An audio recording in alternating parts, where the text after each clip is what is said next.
is extremely loving, blissful. Understand? I am describing him as he is now.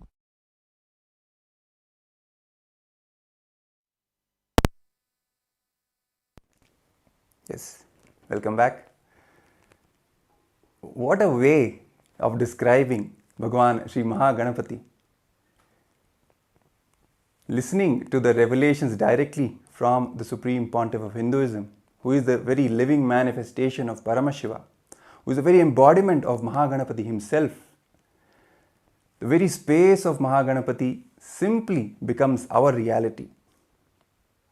When the Supreme Pontiff of Hinduism describes in the most jovial way how in complete completion and joy and bliss Bhagavan Ganesha is, even mischievous and naughty, and at the same time most compassionate, beyond even our own scale of judging compassion. He is very ready to receive the Supreme Pontiff of Hinduism in the live Darshan today on the special occasion of Ganesha Chathurthi.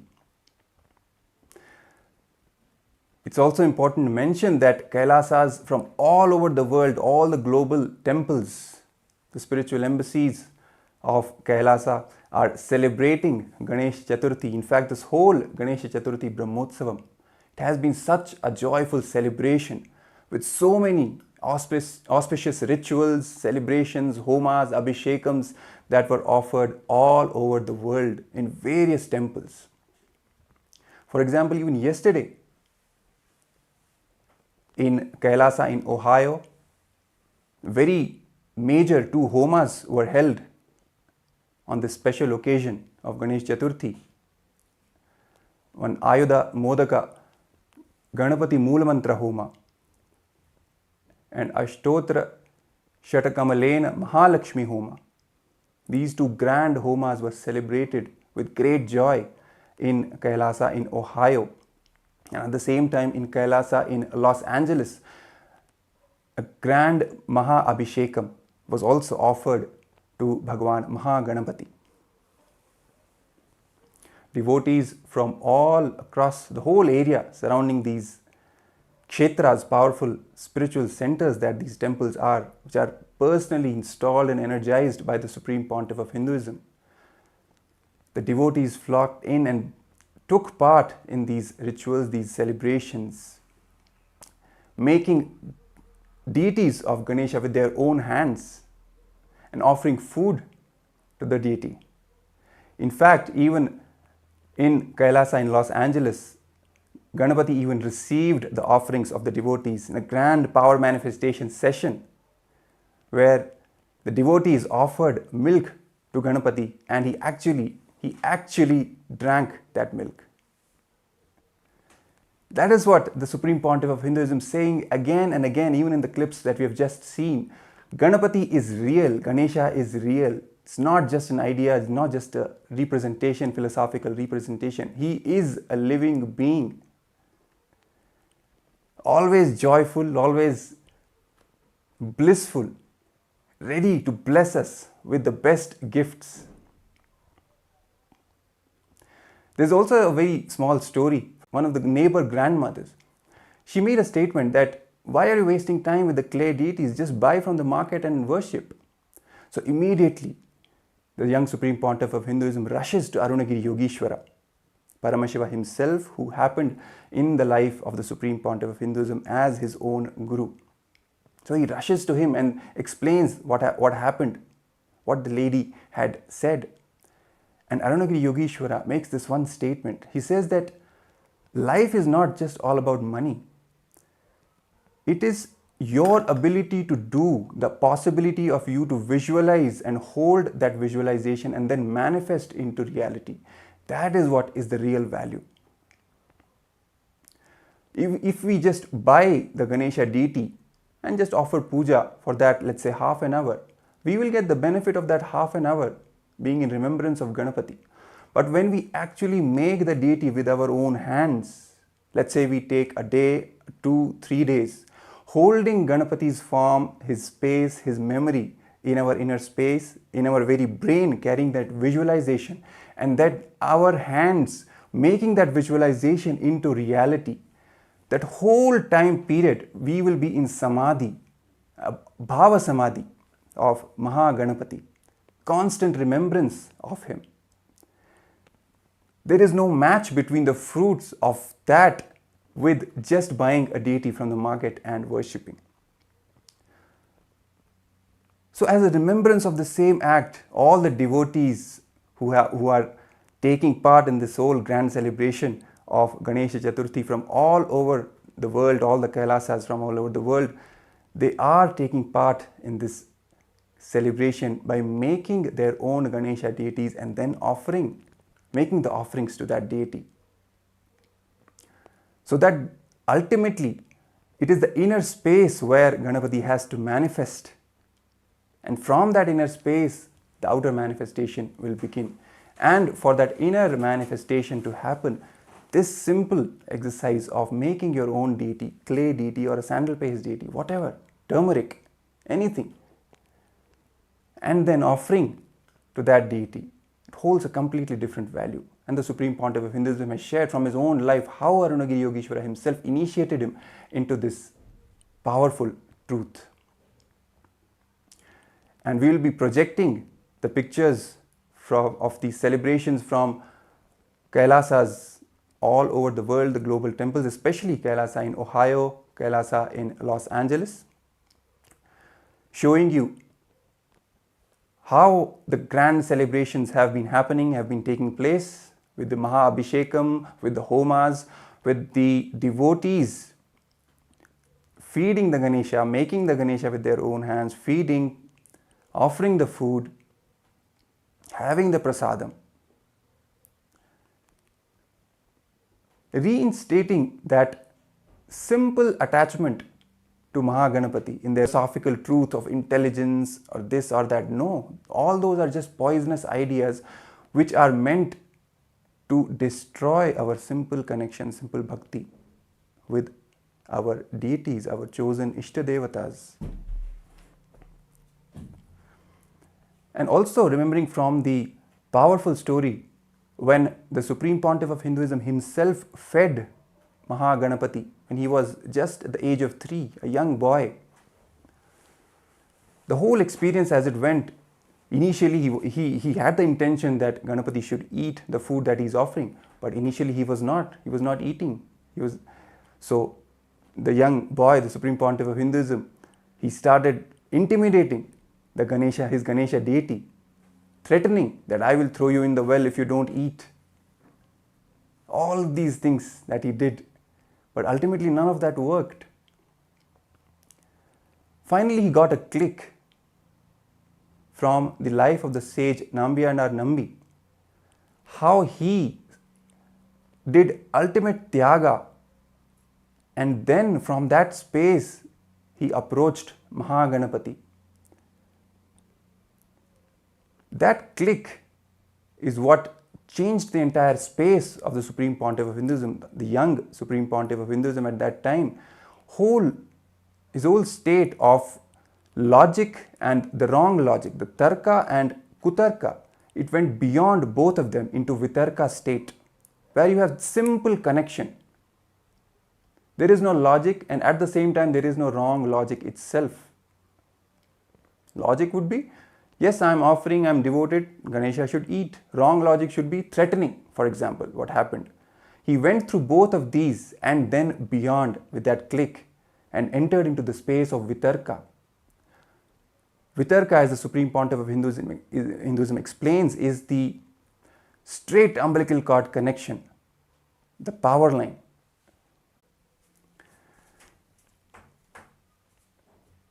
So as we are getting ready to receive the Supreme Pontiff of Hinduism, Bhagavan Nithyananda Paramashivam, on this special occasion of Ganesha Chathurthi, we are announcing to all the viewers who are watching us that the darshan will happen and vitarka, as we were just talking about. The Supreme Pontiff of Hinduism also shared in one of his discourses, one of his presidential addresses, that the young Hindu youth, the worst thing that has happened to them is the loss of vitarka. because of the influence of the anti-Hindu forces, the media, entertainment, academia, all of these put together have snatched away that simple connection, that simple love devotion connection, which goes beyond whatever we know as logic or wrong logic, that vitarka. It is that vitarka that is missing, which has caused a lot of problems, a lot of damage to us.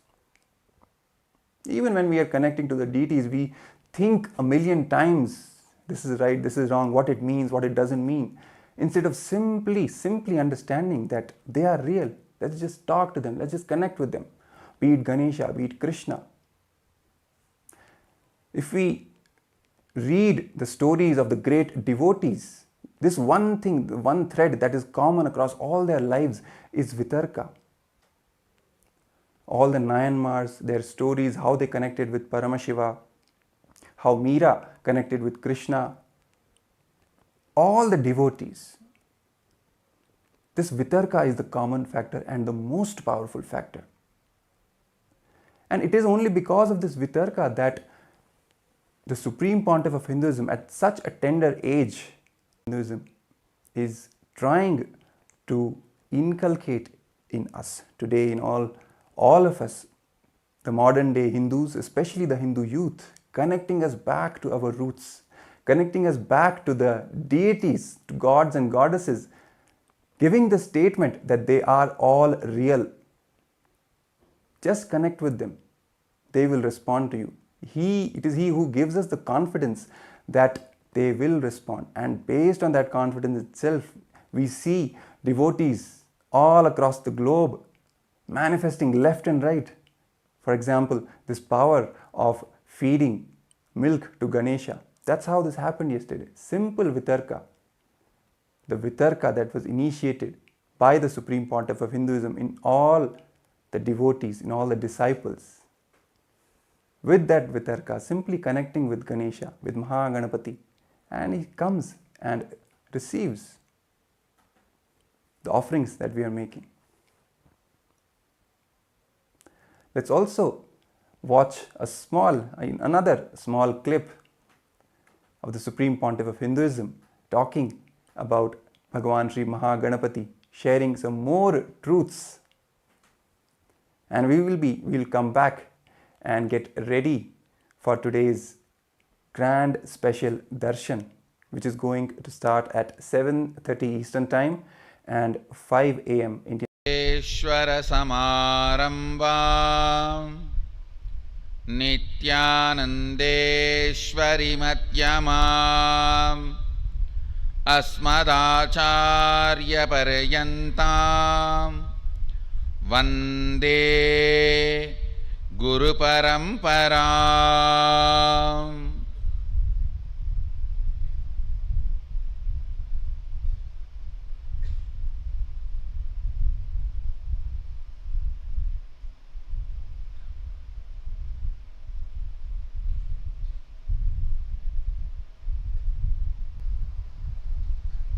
The auspicious day of Ganesha's appearance,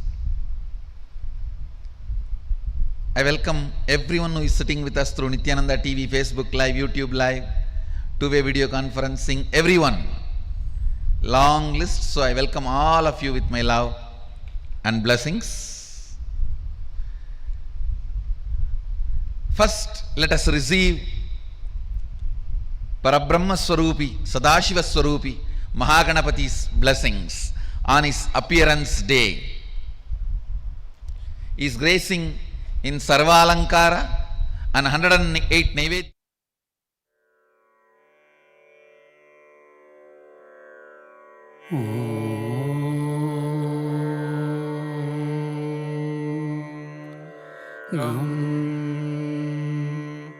Ananda Ganapataye Namaha.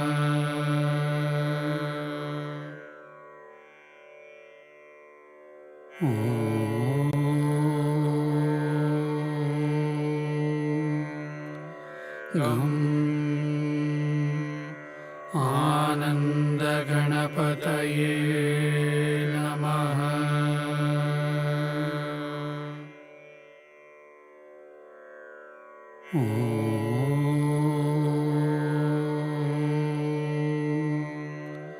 गं आनन्दगणपतये नमः।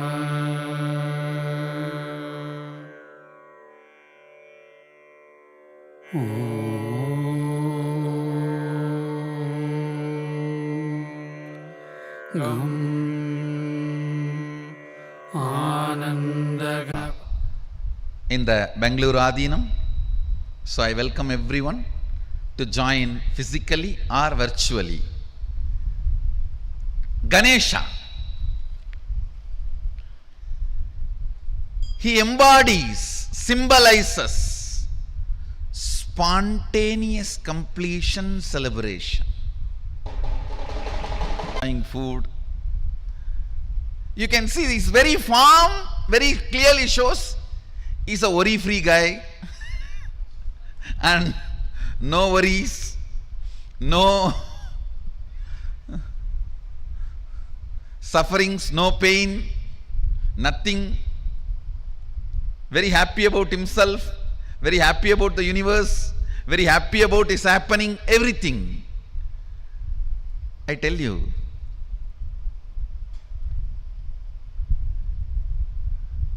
his very way he appeared, the way he happened, if you see the whole story, very casually Devi just puts her muscle memory, the mixture of haldi and I don't know what do you call in English, the Aravanam in Tamil they say, the leaf you make as a paste and decorate on your mehendi, they call it. The haldi which she applied on her body and the mehendi, she just pulled, I'm going for a bath, just be here. Then Sadashiva walks in.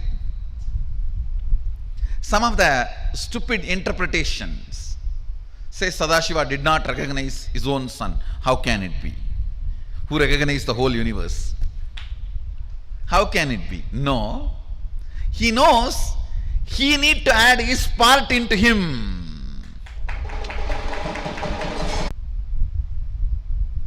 He just need to add his component. So he playfully picks a fight with him. Hey, who are you? That fellow says, hey, who are you? You are coming to my house? You are asking me, who are you? I am the son of the owner of this house. Who are you? He says, no, I am the owner of this house. I have to go inside. He says, no, my mother is taking bath. You cannot go inside now. Hey, I am the owner of this house. You are not letting me inside. In that playful fight, he removes the ignorance of Adi Ganapathi. Understand? He removes the ignorance of Adi Ganapathi. Because he is made of only the matter, Adi Shakti, Prakriti. Now Sadashiva need to add the Purusha, the bioenergy into it. Devi pulled only her muscle memory and made the body and biomemory and gave the life. But Sadashiva has to add the bioenergy. So he just removed the ego. Then Devi comes and says, come on, do what you want to do now. Add what you need to add. Then he tells, all right, go and get any head you get. The first head you see, get it. They bring the elephant head. So he fixes and adds his bioenergy. And once the baby is complete, Shiva himself breathes life into it. See, somebody who can breathe life into the person, he will not recognize who he is. So you need to know the whole significance of the story, the whole truth behind the story. Then Ganesha becomes complete. Ganesha becomes a spontaneous completion celebration. Actually, it was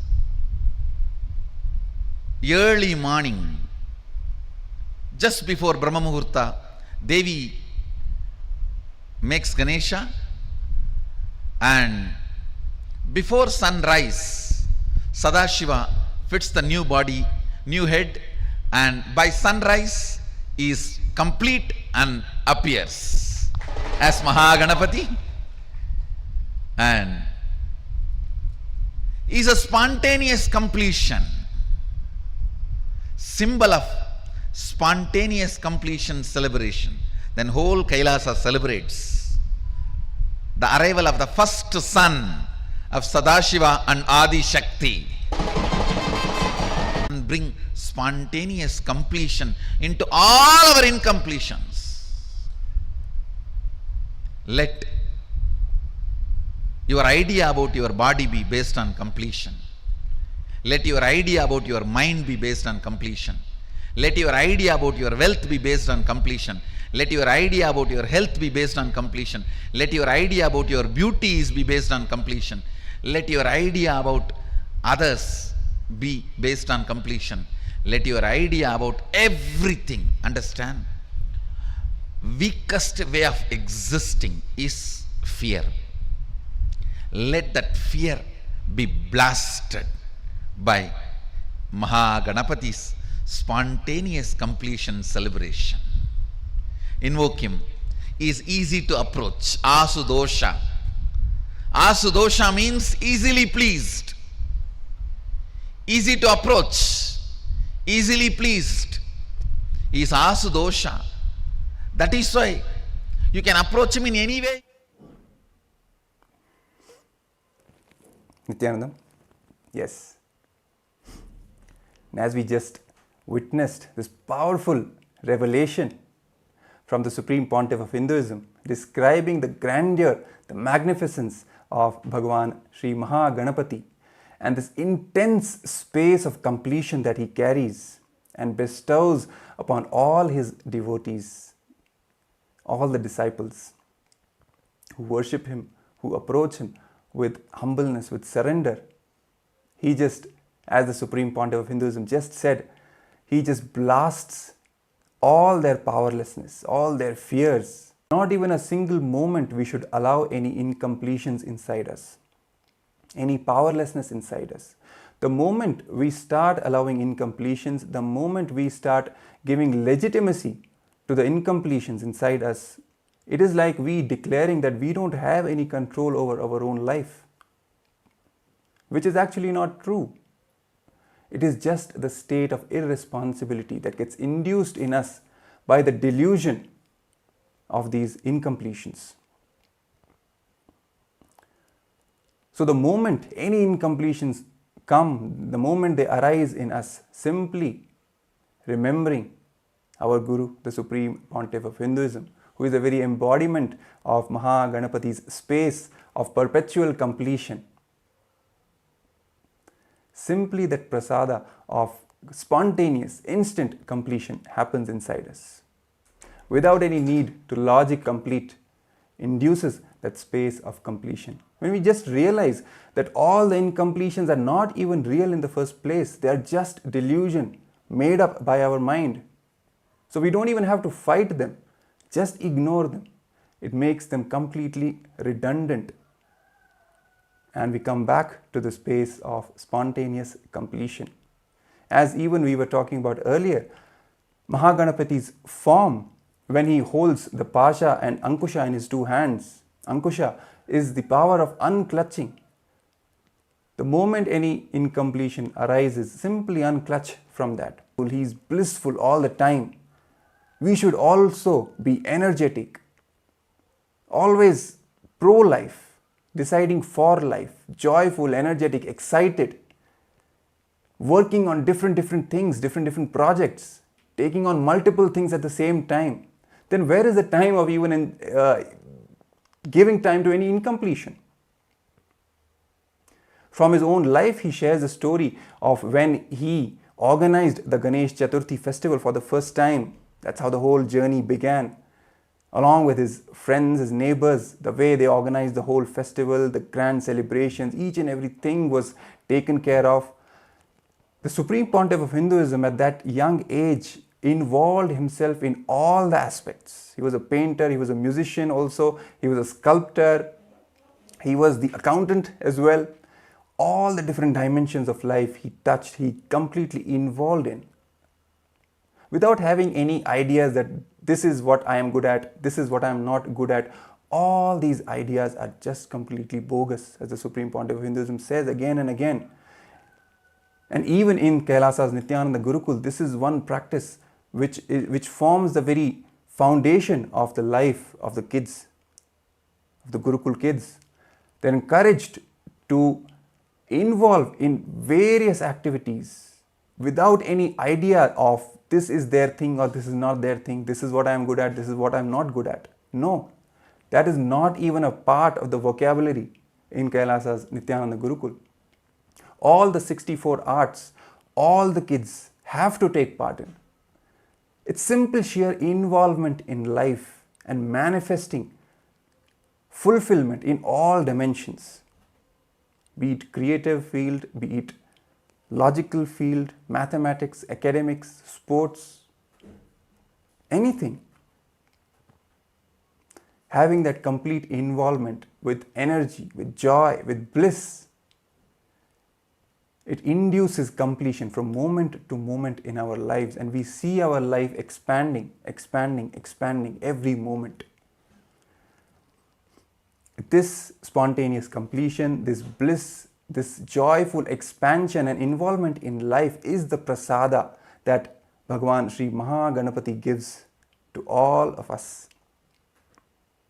From his own inner space, he bestows upon all his devotees this prasada of instant, spontaneous completion, of joy, of energy, of vitality, of simply enjoying life to the fullest. And that's exactly what the Supreme Pontiff of Hinduism initiates us. How powerful completion is. Not even a single moment of incompletion is worthy of being entertained in our inner space, because it simply doesn't belong there. It is not even real.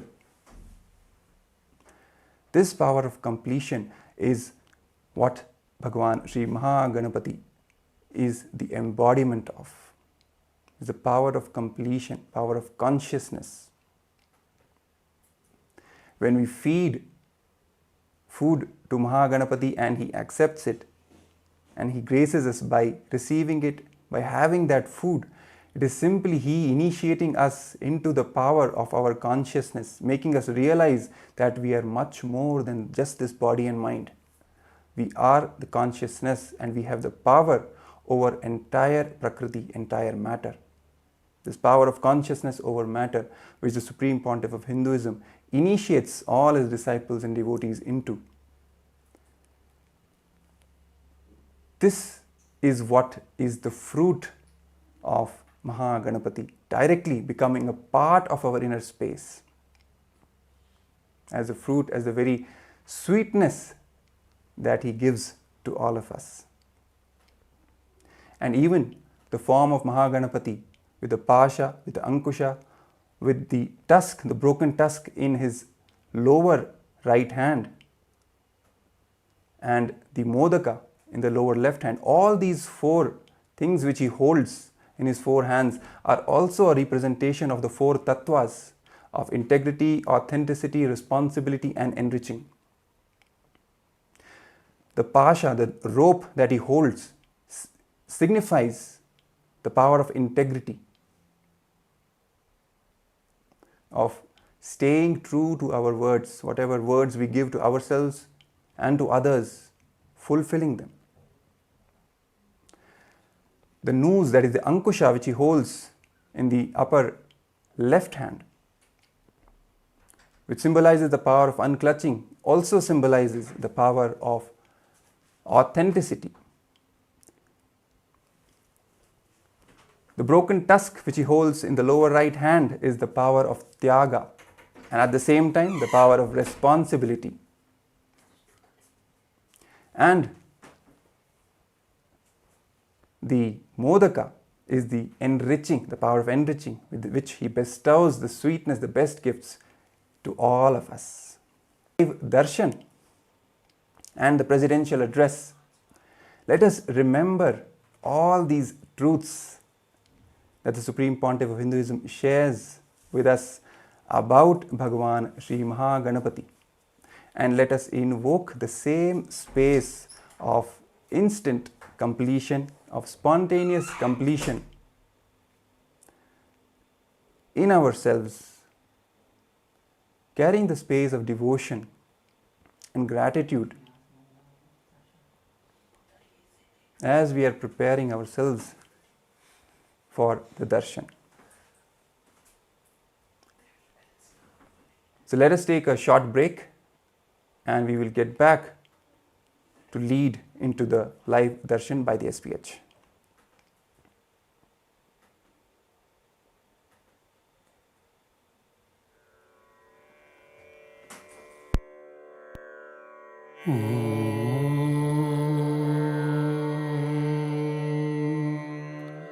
गं आनन्दगणपतये नमः।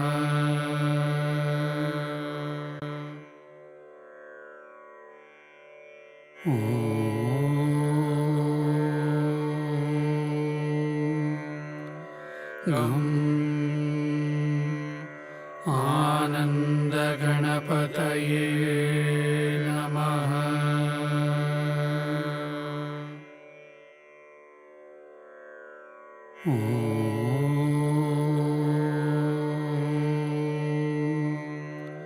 गं आनन्दगणपतये नमः।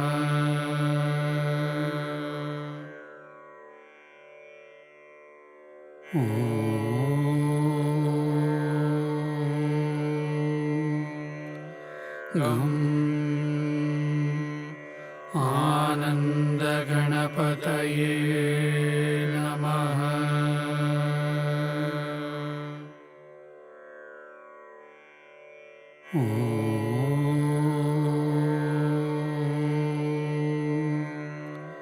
गं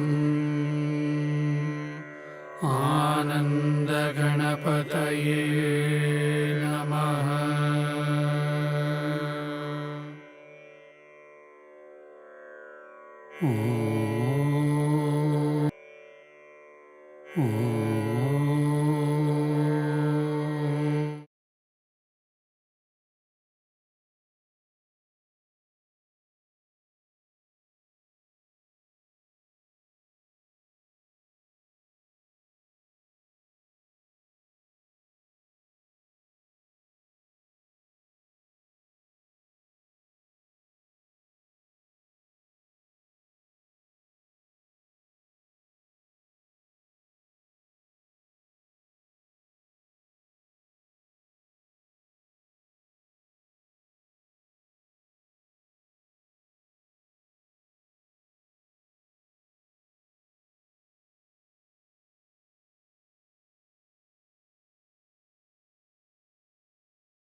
with your eyes closed is meditation. Connecting with the divine with your eyes open is darshan. Come, let us all now move from meditation to darshan. Slowly, very slowly, please open your eyes.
नंदं गजाननं गणेशचरणं परमपावनं नित्यानन्दं गजाननं नित्यस्मरणं परमपावनं नित्यानन्दं गजाननं नित्यस्मरणं परमपावनं नित्यानन्दं गजाननं सद्गुरुशरणं परमपावनं नित्यानन्दं गजाननं सद्गुरुशरणं परमपावनं नित्यानन्दं गजाननं भवभयहरणं परमपावनं नित्यानन्दं गजाननं भवभयहरणं परमपावनं नित्यानन्दं गजाननं गणेशचरणं परमपावनं नित्यानन्दं गजाननं गणेशचरणं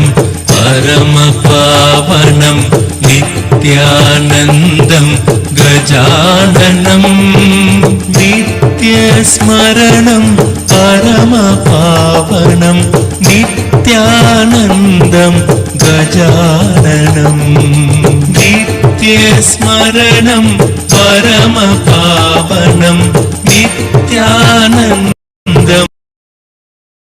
गजाननं नित्यानन्दं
గజముగ గజముగ Gajanana గజముగ గజముగ Gajanana గజముగ గజముగ Gajanana గజముగ గజముగ Gajanana Gauri నందన నిత్యానంద గౌరీ నందన నిత్యానంద గజముగ గజముగ గజానన గిరిజానందన నిత్యానంద గిరిజానందన నిత్యానంద గిరిజానందన నిత్యానంద గిరీశనందన నిత్యానంద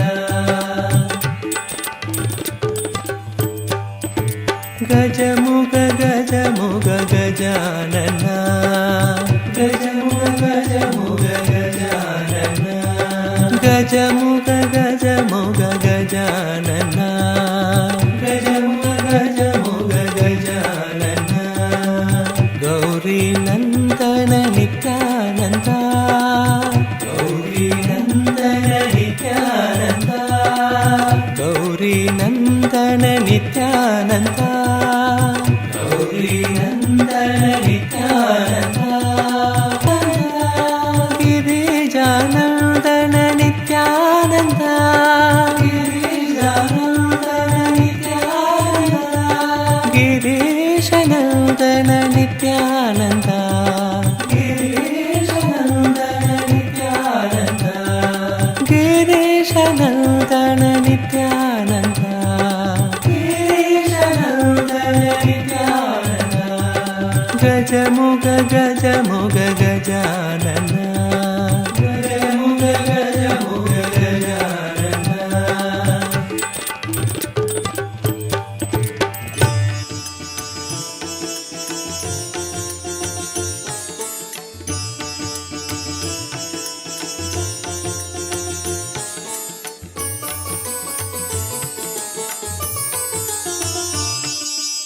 నిత్యానంద హే నిత్యానంద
शरणं परमपावनं नित्यानन्दं गजाननं गणेशचरणं परमपावनं नित्यानन्दं गजाननं नित्यस्मरणं परमपावनं नित्यानन्दं गजाननं नित्यस्मरणं परमपावनं नित्यानन्दं गजाननं गणेशचरणं परमपावनं नित्यानन्दं गजाननं गणेशचरणं परमपावनं नित्यानन्दं गजाननं जाननं सद्गुरु शरणं परमपावनं नित्यानन्दं गजाननं सद्गुरु शरणं परमपावनं नित्यानन्दं गजाननं भवभयहरणं परमपावनं नित्यानन्दं गजाननं भवभयहरणं परमपावनं नित्यानन्दं गजाननं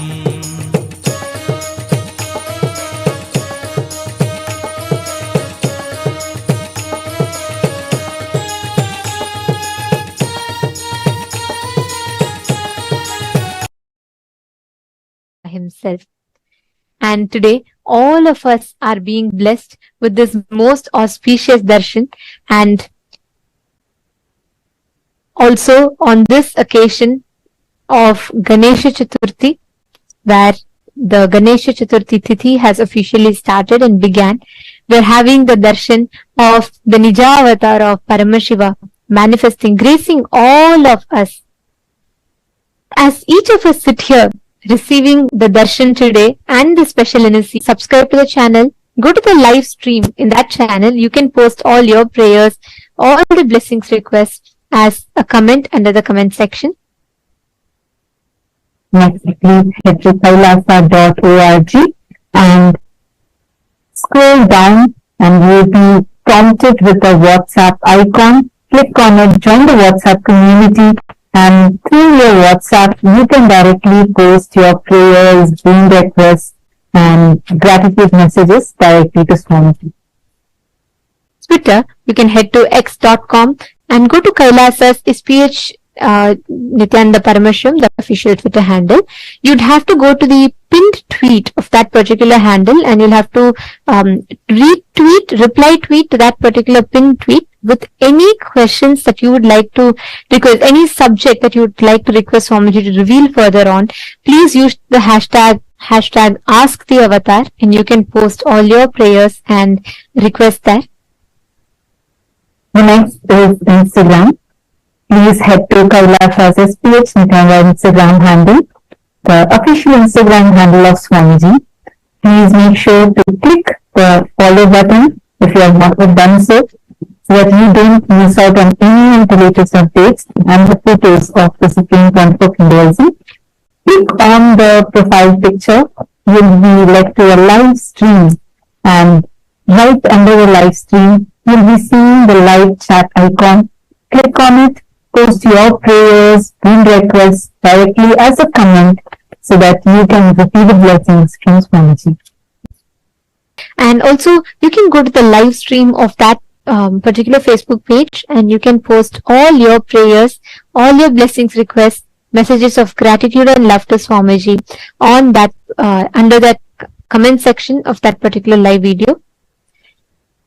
And today, all the participants that are sitting here, yesterday, Swamiji had revealed some of the most powerful insights, and I would say the grand vision that Swamiji is envisioning through the revival of the responsible democracy of Kailasa, which is already starting to take effect. The immediate effects are starting to take action. So every one of you that are actively voting for your respective houses of parliament, Raj Sabha and the Chit Sabha, and heads of these respective houses of parliament in the respective local Kailasas.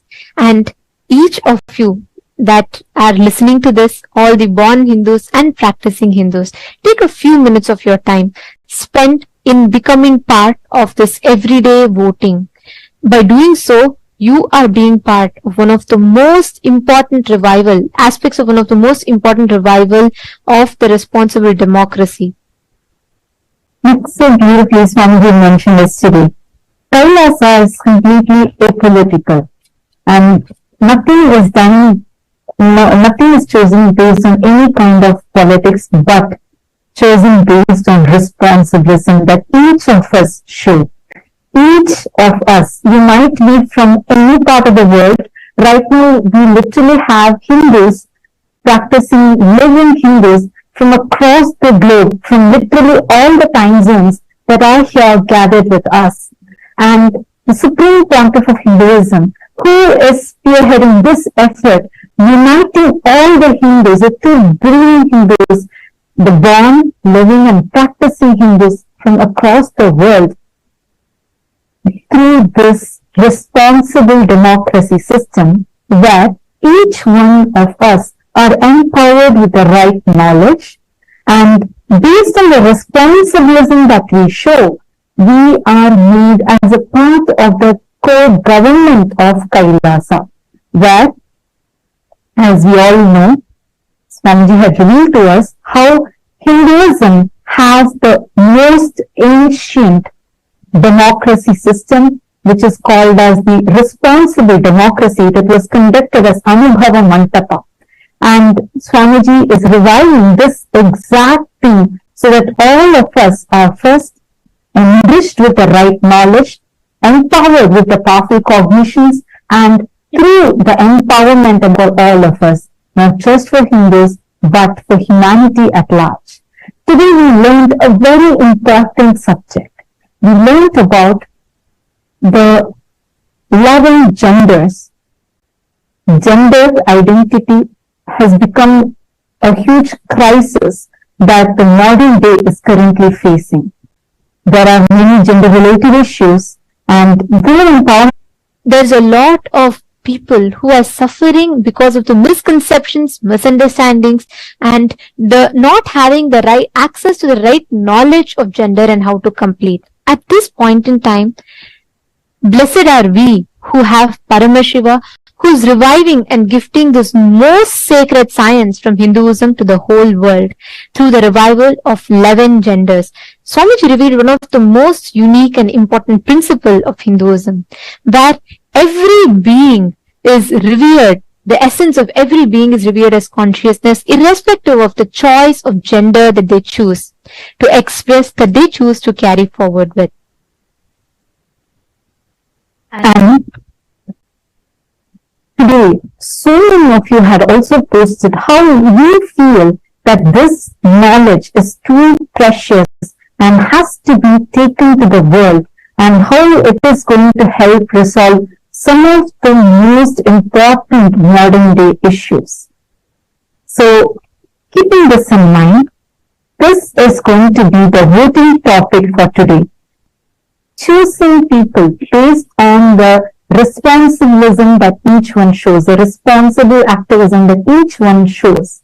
And here, and Swamiji also mentioned how, based on how actively you are participating in the voting, whether it is the Rajya Sabha voting, which is open to all the Hindus across the world, be it born Hindus or practicing living Hindus. It is open for everyone, including the SJP Kartas, Yajamans, and Sarvanya Pitadishwas, like everyone. This is open for all. And the Chit Sabha members is an exclusive voting opportunity which is open and available only for the Chit Sabha participants. So we request all of you to take a few minutes and ask, how important is it to promote awareness within the society regarding the existence of 11 genders and initiating dialogues on this topic? Do you believe that this endeavor will eliminate instances of gender-based violence, rectify misconceptions surrounding the gender, and address various gender-related issues? How important do you feel that these revelations by the Supreme Pontiff of Hinduism, which is so unique for the modern day civilization, how important do you feel it is for this to reach to the world?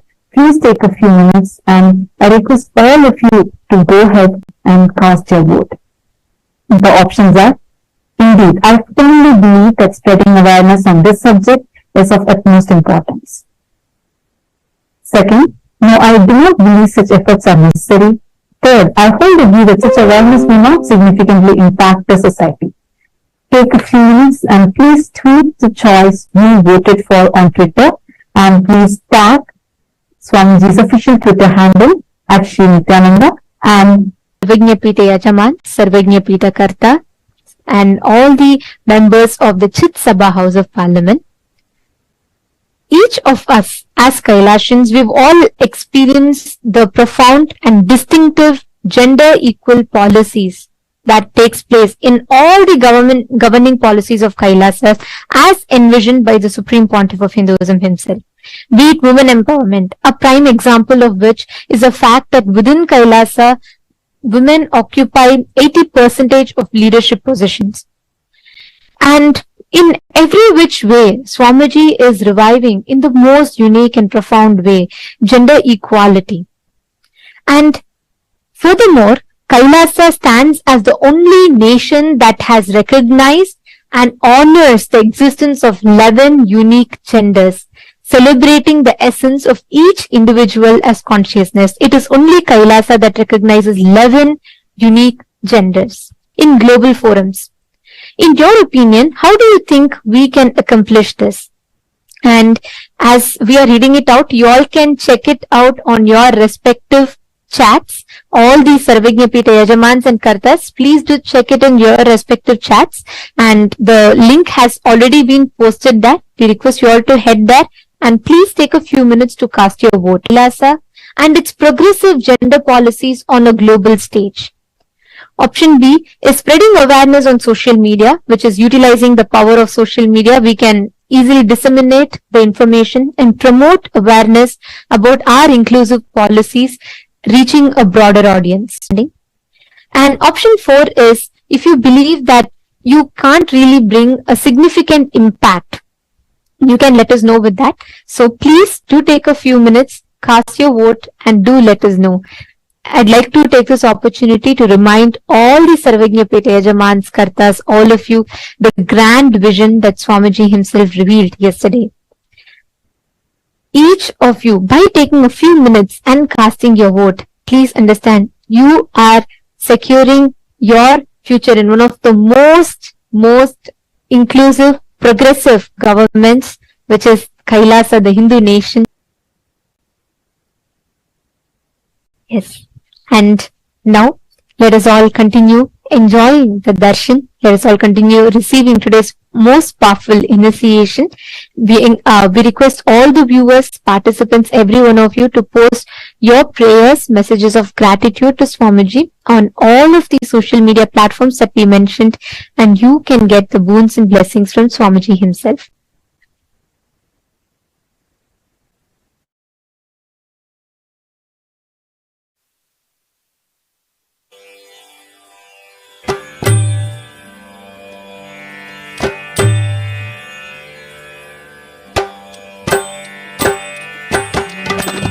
Gajamuga Gajamuga Gajanana, Gajamuga Gajamuga Gajanana, Gajamuga Gajamuga Gajanana, Gajamuga Gauri Nandana Nithyananda, Gauri Nandana Nithyananda, Gajamuga Gajamuga Gajanana, Gajamuga Gajamuga Gajanana, Girijanandana Nithyananda, Girijanandana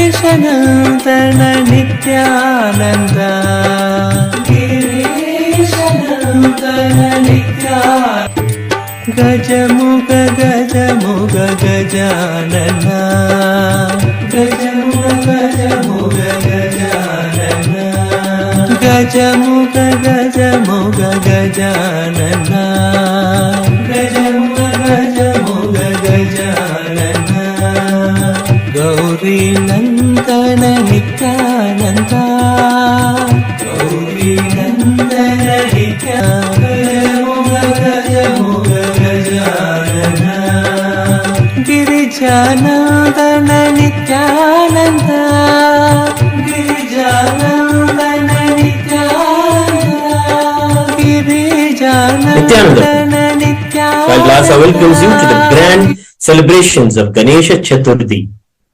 Kailasas around the world are celebrating with the deities of Maha Ganapathi and the Supreme Pontiff of Hinduism, Bhagavan Nithyananda Paramashivam. On this auspicious day, in the divine presence of our beloved Swamiji, let us now offer our devotion and worship at the divine lotus feet of Maha Ganapathi and the Supreme Pontiff of Hinduism.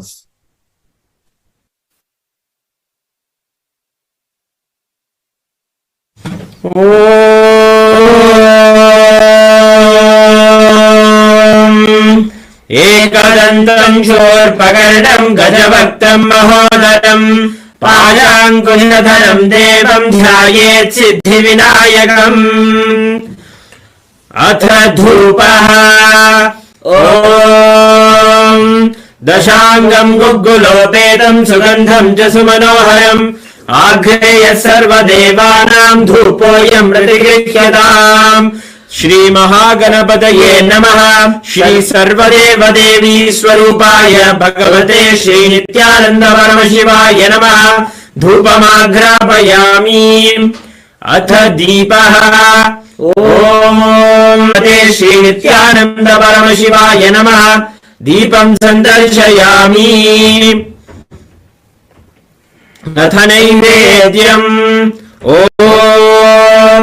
अमृते अमृतोद्भवे अमृतवर्षिणी अमृतं श्रावय श्रावय स्वाहा श्री महागणपतये नमः श्री सर्वदेवदेवी स्वरूपाय भगवते श्री नित्यानंद परमशिवाय नमः अमृतं महानैवेद्यं निवेदयामि निवेद्महे वक्रतुण्डाय धीमहि तन्नो दन्ति प्रचोदयात् ॐ एकदन्ताय विद्महे वक्रतुण्डे ॐ हंसाय विद्महे परमहंसाय धीमहि तन्नो हंस प्रचोदयात् ॐ हंसाय विद्महे परमहंसाय धीमहि तन्नो हंस प्रचोदयात् श्री नित्यानंद परमशिवाय नमः कर्पूर नीराजनं सन्दर्शयामि रक्षां धारयामि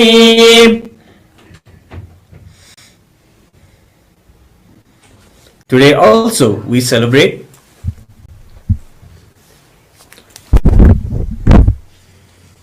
Today is the first day celebrations of the Salakatla Venkateshwara Brahmotsavam, where we celebrate the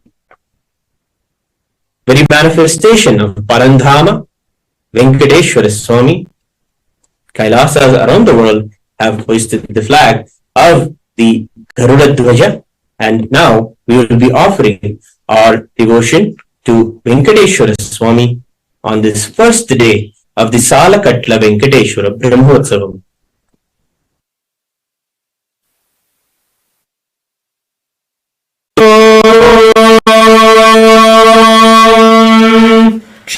क्षीरोदन्वत्प्रदेशे शशिमणिबलसत्सैकतैर्मौक्तिकानाम् मालाक्लिप्तासनस्ता स्फटिकमणिनिभैर्मौक्तिकैर्मण्डिताः शुभ्रैरभ्रैर्द्योर्मुखमविदहनो यस्य वासेयमब्धिः अन्तस्तं यस्य विश्वं सुरनरकहो भोगगन्धर्वदैत्यैः चित्रं रम्यदेतं त्रिभुवनवपुषं विष्णुवेशं नमामि अथ धूपः ॐ दशाङ्गं गुग्गुलोपेतं सुगन्धं च सुमनोहरम् आग्रेय सर्वदेवानां धूपोऽयं प्रगृह्यताम् श्री श्रीनिवास परब्रह्मणे नमः सर्वदेवदेवी स्वरूपाय भगवते श्री नित्यानंद परमशिवाय नमः धूपमाघ्रापयामि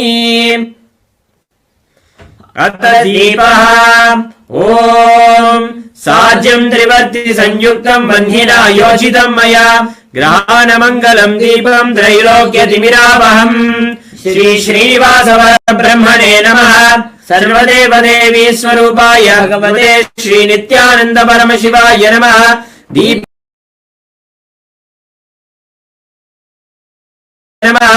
दीपं सन्दर्शयामि अत नैवेद्यम् ॐ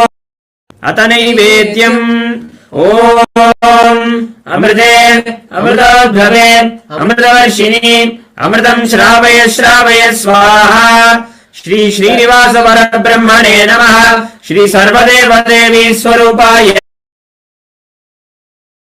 श्री वेङ्कटनिवासाय श्रीनिवासाय मङ्गलम् श्रियकान्ताय कल्याणम् करुणावतारम् संसारसारम् भुजगेन्द्रहारम् सदा वसन्तम् हृदयारविन्दे भवम् भवानी सहितम् नमामि भवम् भवानी सहितम् नमामि भवम् भवानी सहितम् नमामि श्री श्रीनिवास परब्रह्मणे नमः श्री सर्वदेवदेवी स्वरूपाय भगवते श्री नित्यानंद परमशिवाय नमः कर्पूर नीराजनं सन्दर्शयामि रक्षां धारयामि शोणाद्रीशावताराय ज्योतिस्तम्भस्वरूपिणे श्रीकैलासप्रधानाय नित्यानन्दाय मङ्गलम् तत्त्वज्ञानप्रदाताय प्रधानाय नित्यानन्दाय मङ्गलम् सर्वाभयविनाशकाय शत्रुसंहाररूपिणे श्रीकैलासप्रधानाय नित्यानन्दाय मङ्गलम् आदिपूज्याय देवाय सकृत्पूर्णत्वरूपिणे श्रीकैलासप्रधानाय नित्यानन्दाय मङ्गलम् योगभट्टाभिषिक्ताय राजसन्न्यासधारिणे श्रीकैलासप्रधानाय नित्यानन्दाय मङ्गलम् सार्वभौमैकपत्याय राजराजार्चिताय च श्रीकैलासप्रधानाय नित्यानन्दाय मङ्गलम् मङ्गलम् कल्पवृक्षाय मङ्गलम् ज्ञानदायिने परमशिवाय श्रीनित्यानन्देश्वराय मङ्गलम् मङ्गलम् श्रीविद्याम्बायै मङ्गलम् कामदायिन्यै सर्वमङ्गलदात्री नित्यानन्देश्वर्यै मङ्गलम् मङ्गलम् गुरुदेवाय मोक्षमूलाय मङ्गलम् परमावताराय नित्यानन्दाय गुरवे मङ्गलम् त्वम् स्मृतमहम् धन्य मम प्राणमहेश्वर गङ्गाधर नामेति स्तोत्रस्थानम् ददाम्यहम्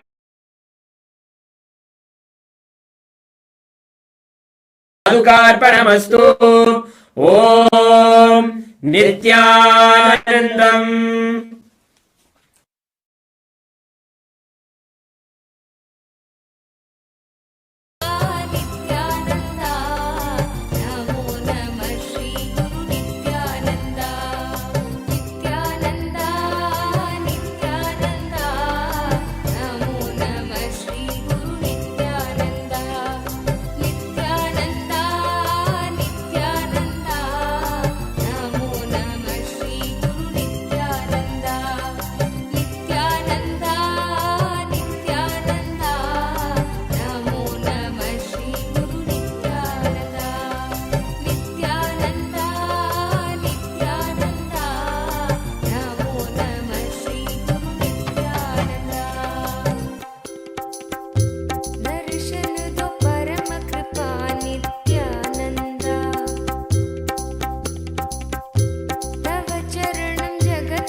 शरणं परमहं गुरु सुवर्णपद्मिनी तटान्तदिव्यहर्म्यवासिने सुपर्णवाहनप्रियाय सूर्यकोटितेजसे सुवर्णपद्मिनी तटान्तदिव्यहर्म्यवासिने सुपर्णवाहनप्रियाय सूर्यकोटितेजसे शरणं परमहंस नित्यानन्द सद्गुरु शरणं परमहंस नित्यानन्द सद्गुरु शरणं परमहंस नित्यानन्द सद्गुरु शरणं परमहंस नित्यानन्द सद्गुरु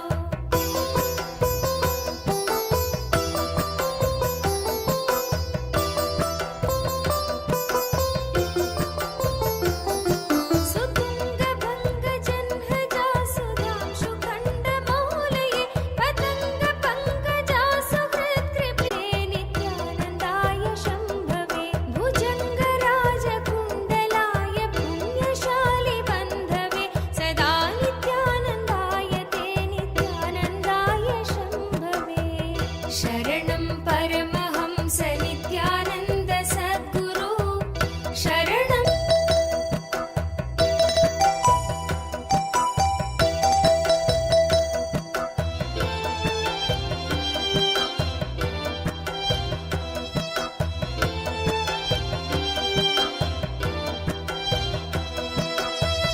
शरणं परमहंस नित्यानन्द सद्गुरु शरणं परमहंस नित्यानन्द सद्गुरु शरणं परमहंस नित्यानन्द सद्गुरु शरणं परमहंस नित्यानन्द सद्गुरु चतुर्मुखाननारविन्द वेदगीतमूर्तये चतुर्भुजानुजा शरीर शोभमानमूर्तये सदा नित्यानन्दाय ते नित्यानन्दाय शम्भवे चतुर्विधार्थदानशौण्डताण्डवस्वरूपिणे सदा नित्यानन्दाय ते नित्यानन्दाय शम्भवे शरणं Om.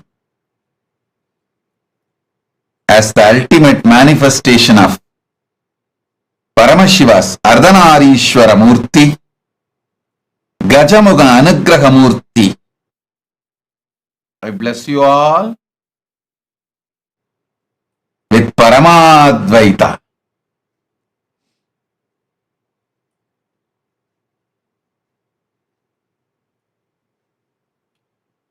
Blessings, Ganapati, Maha Ganapathis, blessings, Maha Ganapathi's grace be on all of you. Maha Ganapathi showers his grace on all of you.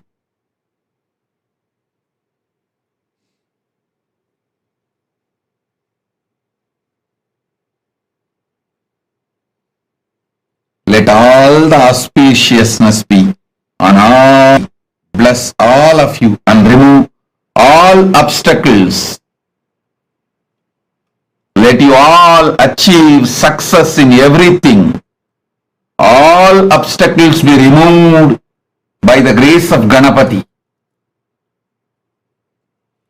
Sarva Mangala Praptirastu, Sarva Mangala Praptirastu, Sarva Mangala Praptirastu.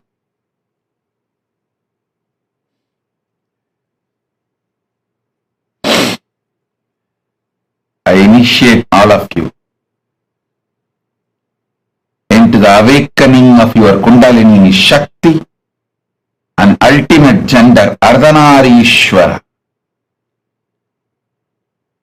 Now I'll install the 720 sacred sounds, mantras into your system to flush out all toxins and give you the experience of Divya Sarira infusing Paramashiva's DNA. I'll energize, mirror, and all the other alchemy products you have, turmeric, kumkum, sandal, all the alchemy products and aushadas and Krishna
देवदेवोत्तम दीन संरक्षक देवदेवोत्तम दीन संरक्षक देवादिदेवा नित्यानन्दा देवादिदेवा नित्यानन्दा श्री नित्यानन्दा कृपामया श्री नित्यानन्दा कृपामया श्री नित्यानन्दा कृपामया श्री नित्यानन्दा कृपामया पतितो दारा पापविदूरा पतितो दारा पापविदूरा पतितो दारा पापविदूरा पतितो दारा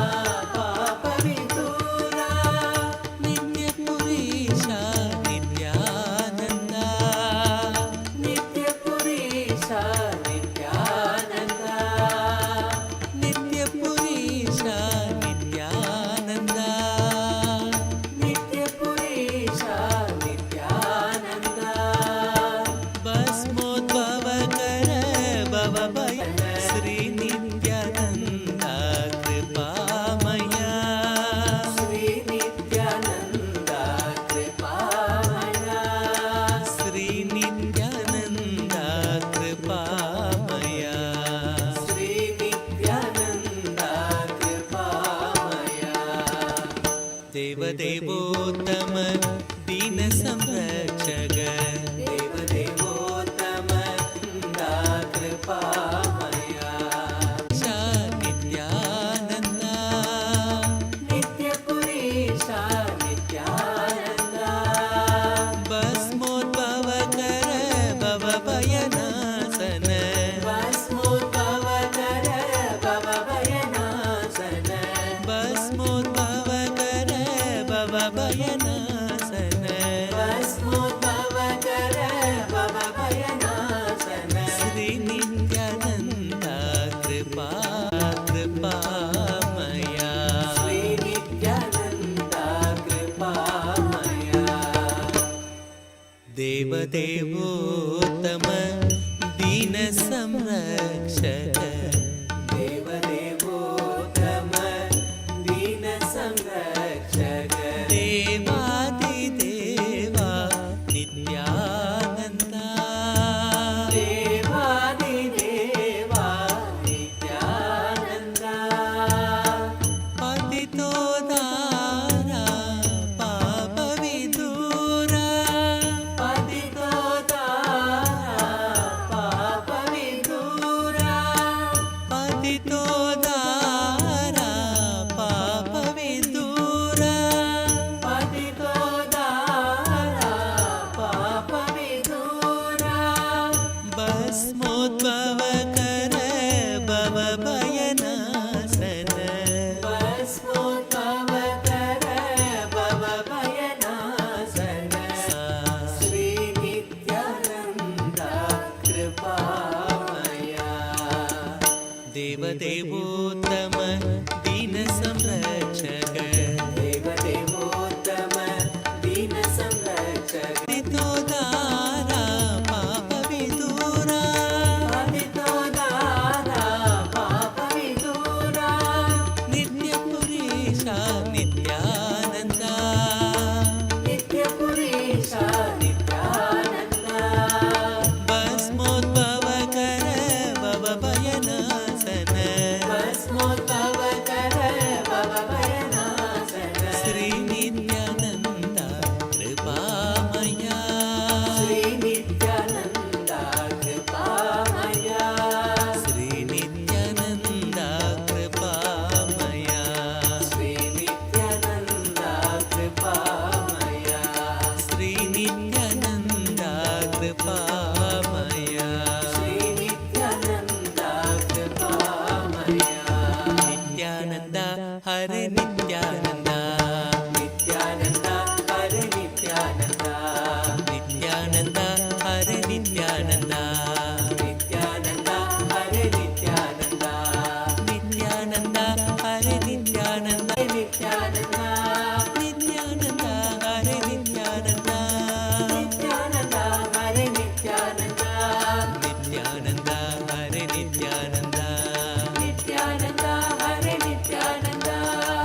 नित्यानन्द हरे नित्यानन्द नित्यानन्द हरे नित्यानन्द नित्यानन्द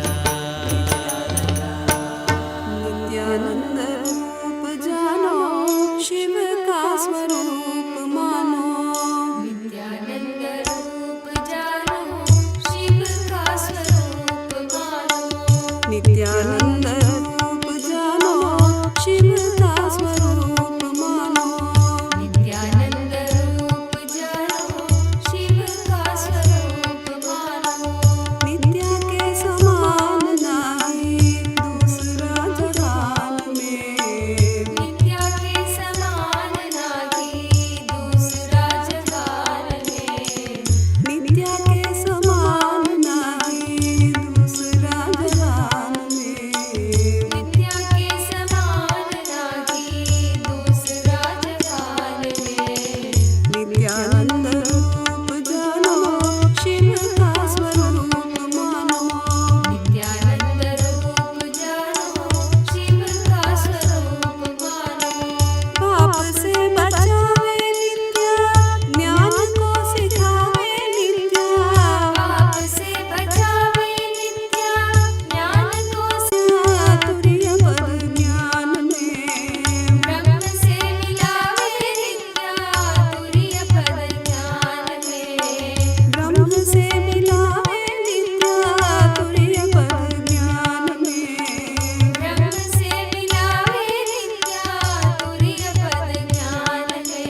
ನಾಲಿಗೆ ಇರುವಾಗ ನಿತ್ಯಾಯನ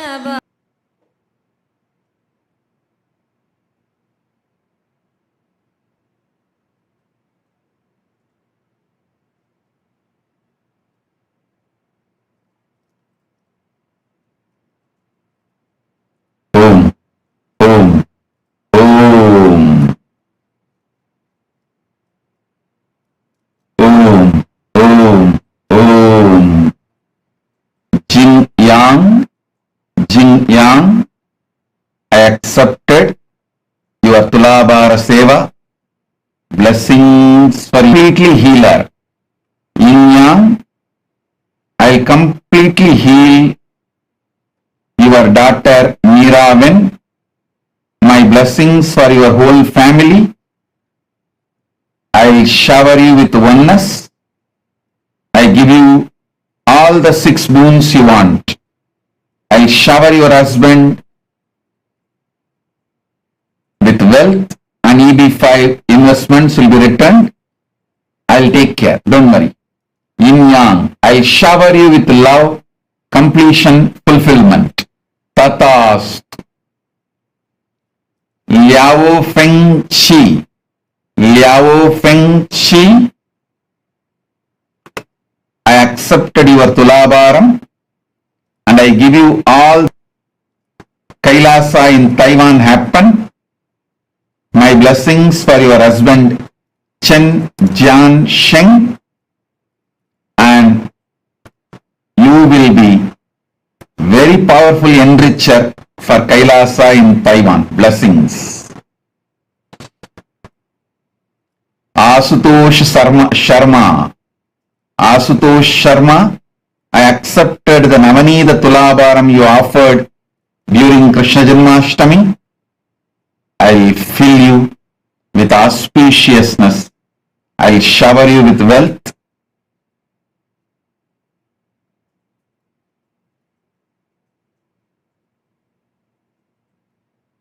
I'll remove your ego. Asutosh Sharma, don't worry. I'll remove your ego, give you oneness. You will become Sarvanyapitakarta. Blessings for your spouse Svaraniyu. My blessings. I accepted your Pada Puja. I shower you with Sarvanyatva. Knowledge, enlightenment, success. Blessings for your mother, Guo Dien. My blessings for your mother, Guo Dien. My blessings.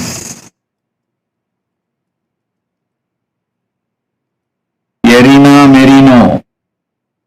Merino, I accepted your Pratyaksha Pada Puja. Above all, I'll make you enlightened. I'll always be with you and shower you with all auspiciousness.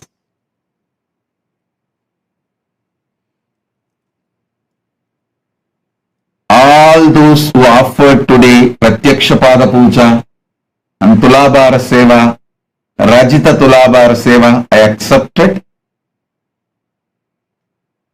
My blessings. I'll respond to each one of your prayers and bless each one of you individually in next further satsangs.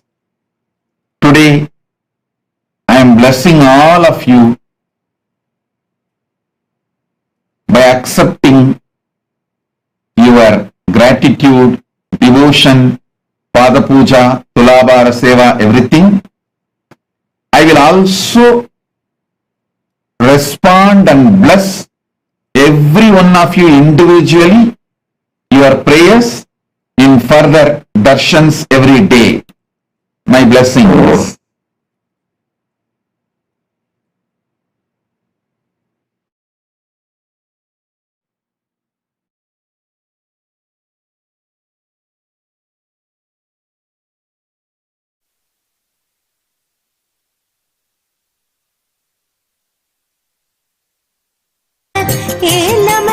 குழலாள் ஒரு பாகம் அமர்ந்தருளி கோலமல மலர் பொழில் சூழ் கொடிமாட செங்குன்றூர் மல்கும் நீலனன் மாமிடற்றான்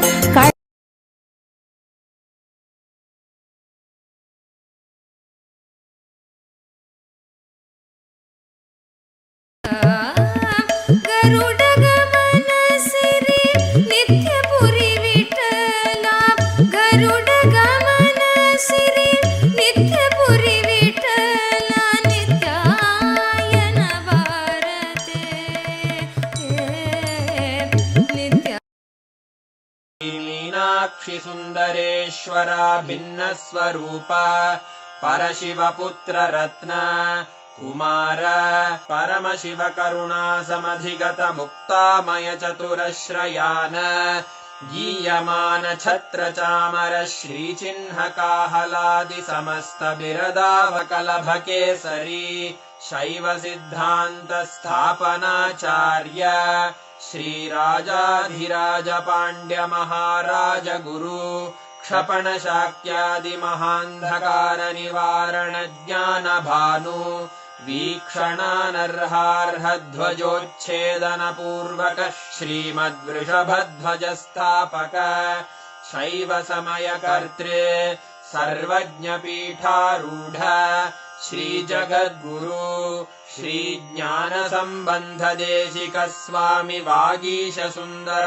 माणिक्य वाचक स्वामिनाम् अवतार भूत श्री ज्ञान संबंध स्वामी पुनरुद्धृत श्यामला पीठ सर्वज्ञ पीठ त्रिनवत्युत्तर द्विशततम गुरु महासन्निधान अरुणगिरि योगी त्रिंशदुत्तर द्विशततम गुरु महासन्निधान नित्योत्सव नित्य मंगल नित्य कल्याण नित्य रजित कैलास परंपरागत आदि कैलास नित्यानंद पीठ महासंस्थान महासिंहासन पीठ कर्तः साक्षात् श्री परमशिव समुद्भूत कैलास परंपरागत Vaivasvata Manu Ikshvaku Harishchandra Bhagirath Shriramchandra Shurasena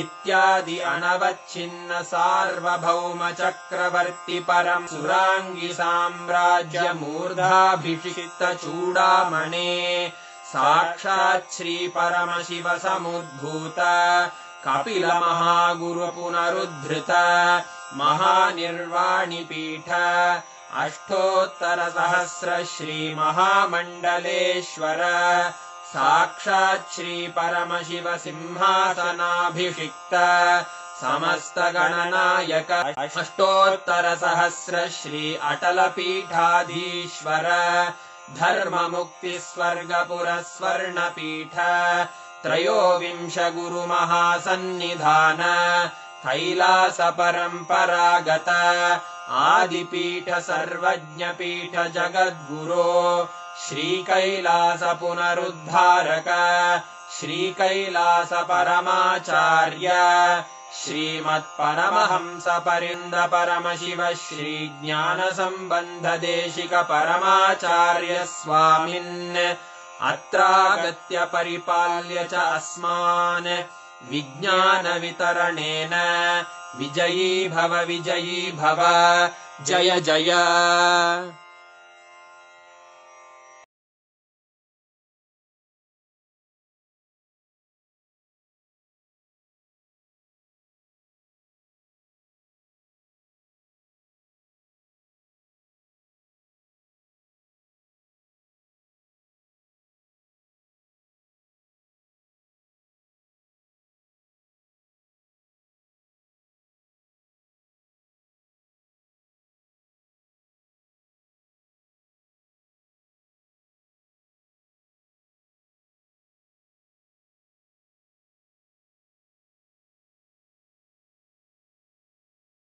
Beautiful darshan, Sarva Mangala, and we've all been showered, bestowed with ultimate auspiciousness. Important aspects today. To live all aspects of life. Today's darshan was one of the most important and most beautiful darshans. And if any of you have not yet voted, please take a few minutes. Please head to events.kailasa.org/Hindu-votes. And please remember to cast your vote. I request every one of you to take a few minutes and share with us, how did you enjoy the darshan today? How did each of you enjoy the darshan today? The most powerful, the most beautiful, I should say, whenever Maha Ganapathi happens, Swamiji tells he is the embodiment of that ultimate bliss, that ultimate manifestation of ultimate auspiciousness and bliss. And right now, right after we've all received the darshan of Vignaharta, Maha Ganapathi, let us all sit now, connect to Maha Ganapathi. Each one of us right now, we all can have the experience of that ultimate oneness, boon and blessing from Swamiji himself directly. Just sit now, connect intensely. Swamiji has initiated all of us to be able to manifest the powers using the alchemy products, right? Just right now, we all can manifest. Sit. Sit with your head, neck, and spine in a straight line. Connect to Swamiji. All of you who have received your alchemy products energized, as we all were guided in the morning, please apply the Aushada. Make sure you're applying the Jnananjana, Aushada, turmeric, whatever there is. Apply that on the mirror. Make sure you're applying that as 3 dots on your forehead and on the temples.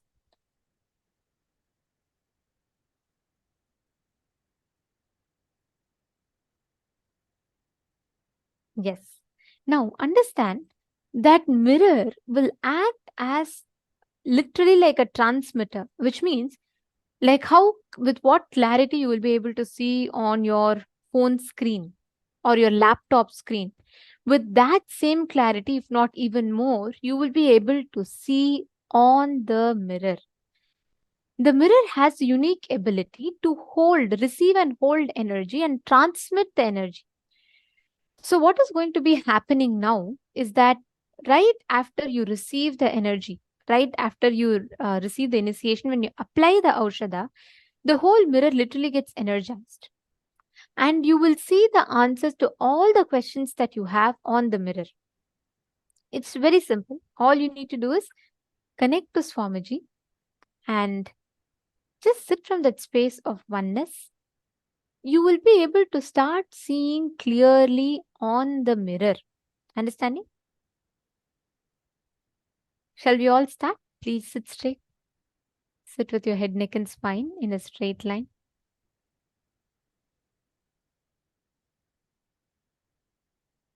Now, intensely chant the Mahavakya.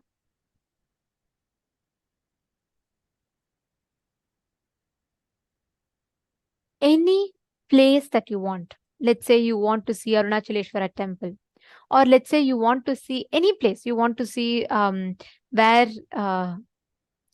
the temple of Chidambaram is, or you want to see Kailasa, Los Angeles. You want to see Adi Kailash banyan tree. Any place that you want, you can scan through your third eye and you can have the darshan of it beautifully on the mirror. You will be able to see it with crystal clarity.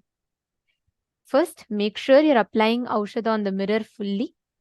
Apply Aushada on the 3 points on your forehead. Can I request each of you to please confirm once you've applied?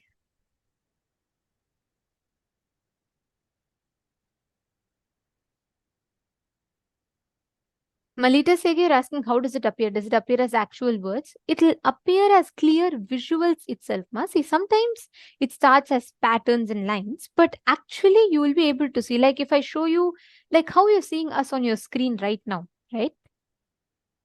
Like you're able to see it clearly. The same clarity you will see it on the mirror, ma. And it will actually intensify because it is not on your capability. It is completely the mirror's ability to project whatever you want to see. The moment you create that strong will consciously, it will actually appear on the mirror. You will be able to see it. Come on, can I request every one of you to please have the mirror?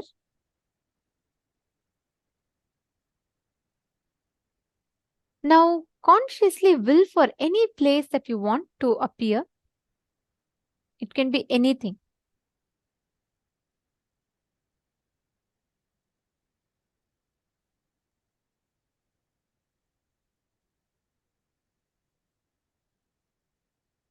Yes. Sanjay over here, if you've already voted, you don't need to worry. If you voted once, that's enough. For today, like every day, once if you vote, that is enough. Every day we have a unique voting. So each day you have to vote for that day's voting. And if you have not been, let's say you missed yesterday's voting, so each voting is open for next 7 days. So you can go back and you can vote in whichever places you have not yet voted. Please go there and you can cast your vote.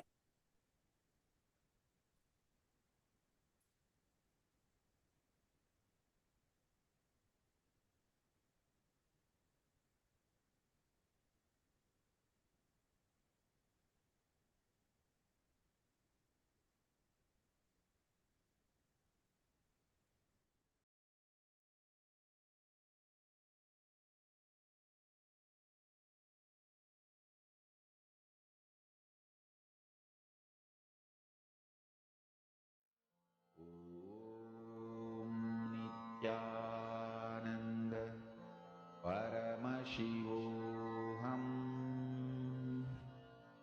Om Nithyananda Paramashivoham. Om Nithyananda Paramashivoham. Om Nithyananda Paramashivoham. Om Nithyananda Paramashivoham. Om Nithyananda Paramashivoham. Om Nithyananda Paramashivoham. Om Nithyananda Paramashivoham. Om Nithyananda Paramashivoham. Om Nithyananda Paramashivoham. Om Nithyananda Paramashivoham. Om Nithyananda Paramashivoham. Om Nithyananda Paramashivoham. Om Nithyananda Paramashivoham. Om Nithyananda Paramashivoham.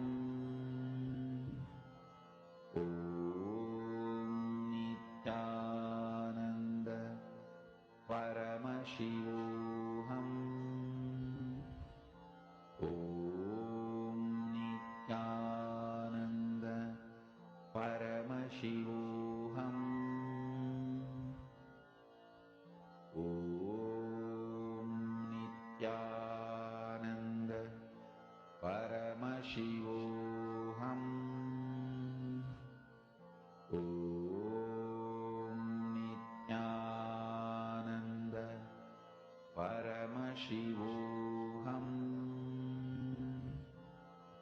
Om Nithyananda Paramashivoham. Om Nithyananda Paramashivoham. Paramashivoham. Om Nithyananda Paramashivoham. Om Nithyananda Paramashivoham. Om Nithyananda Paramashivoham. Om Nithyananda Paramashivoham. Om Nithyananda Paramashivoham. Om Nithyananda Paramashivoham. Om Nithyananda Paramashivoham. Om Nithyananda Paramashivoham. Om Nithyananda Paramashivoham. Om Nithyananda Paramashivoham. Om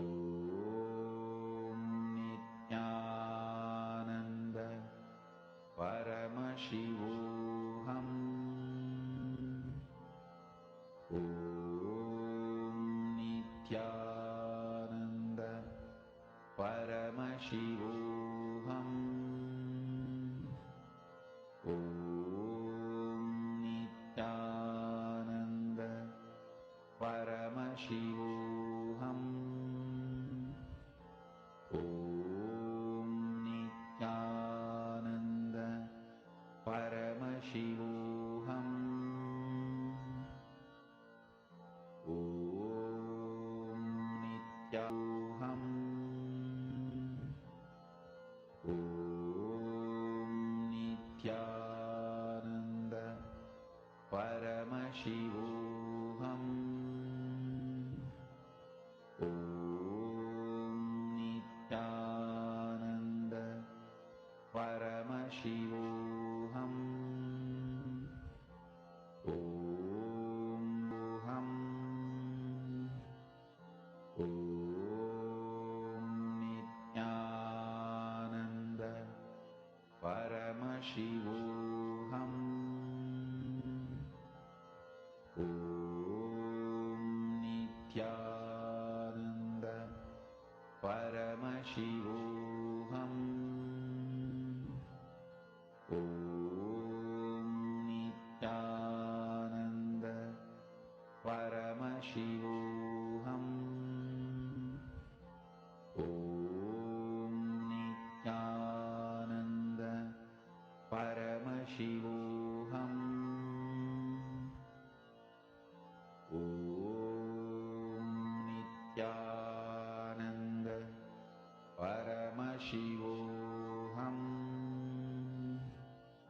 Om Nithyananda Paramashivoham. Om Nithyananda Paramashivoham. Om Nithyananda Nithyananda Paramashivoham. Om Nithyananda Paramashivoham. Om Nithyananda Paramashivoham. Om Nithyananda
Connect more and more to Swamiji. See, just the darshan we all had received.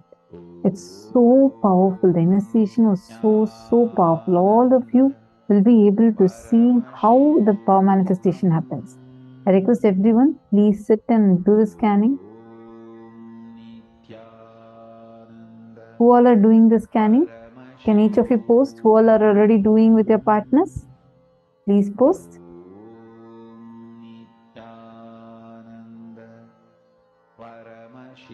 Masonia Rao, if you're not able to find a partner within the program, you can find someone who's outside of the program. But please sit and do it now. I request every one of you to do. If you are already doing the power manifestation, please put yes on the chat.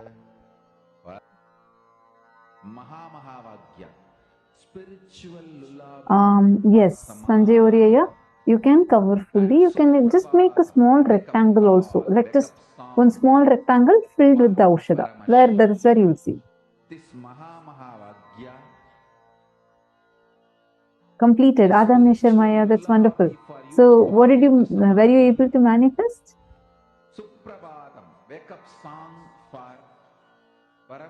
And keep doing more rounds.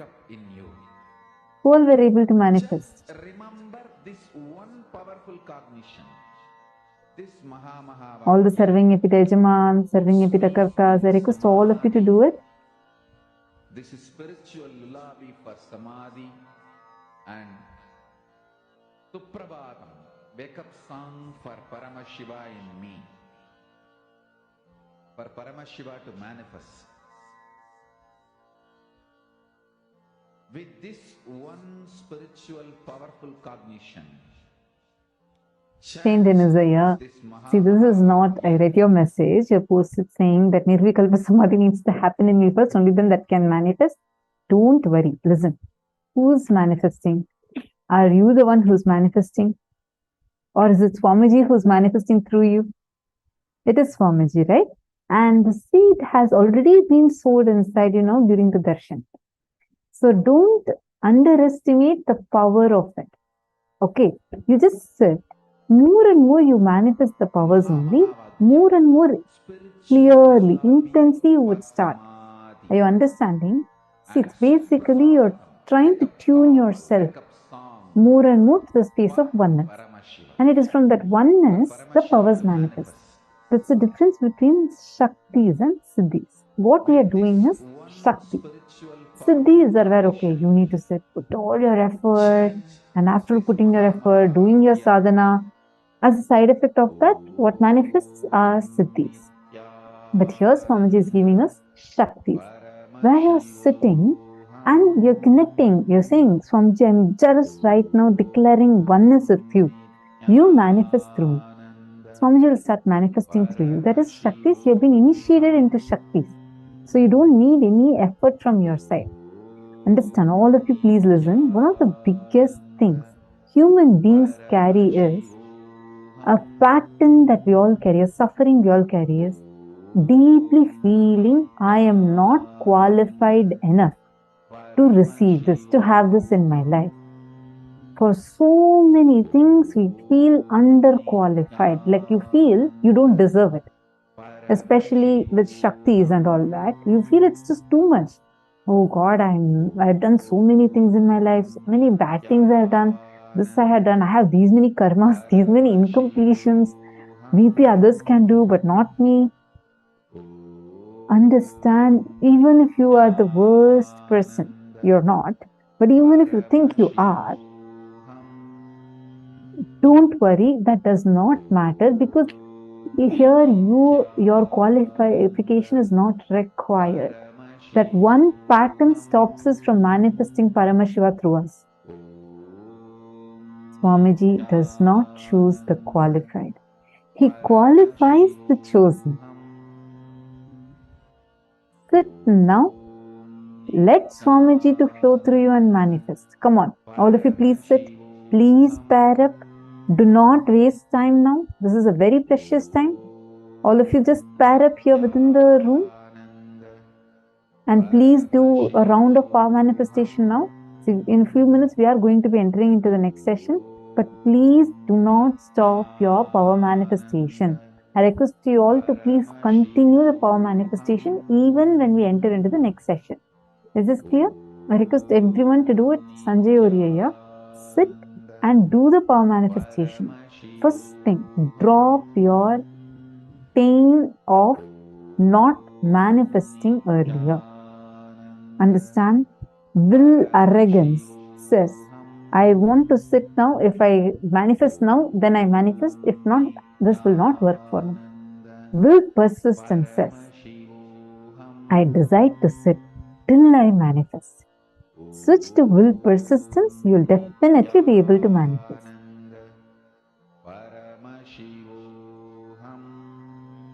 Okay, sit now.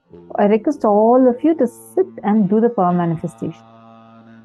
See, there's a very nice story. Once Narada, Devarishi Narada, he is traveling to Vaikuntha Loka to meet Mahavishnu. And on the way, he such as he is passing by, he notices Sadhu sitting and meditating on Narayana, Parandama, Mahavishnu under a tree. So as he passes, this Sadhu immediately sees Narada is going, and he goes and prays to him. Narada, are you going to be meeting Mahavishnu? And he says, yes, I'm going to be meeting Mahavishnu. And so the Sadhu says, can you do a small favor for me? Look, I have been meditating. Last 10 years I have been meditating, and I really want to have his darshan. Please can you ask Bhagavan when I can have the darshan of Mahavishnu, when I can have his darshan? Narada smiles and says, okay, I'll go ask and I'll come and tell you. He says so, and he starts continuing to walk. And then in some more distance, there's one more guy. There's another tree, and under that, this guy is also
Nithyananda. I'm so sorry. I hope now all of you are able to hear me clearly. I think I got cut off in between. Sorry. So I was saying that so this Narada is walking and he sees the second person. I think that's where I got cut off, right? So he sees another big tree and one more person who's right under the tree. And this guy is just singing and like dancing. And the moment he sees Narada, he runs and falls at Narada's feet. And then he says, "Oh Lord, are you going to meet Mahavishnu?" Narada smiles and says, "Yes." And he says, "Okay, can you do a small favor for me? Look, last 10 years I have been here singing kirtans and praying to my Bhagavan, Mahavishnu.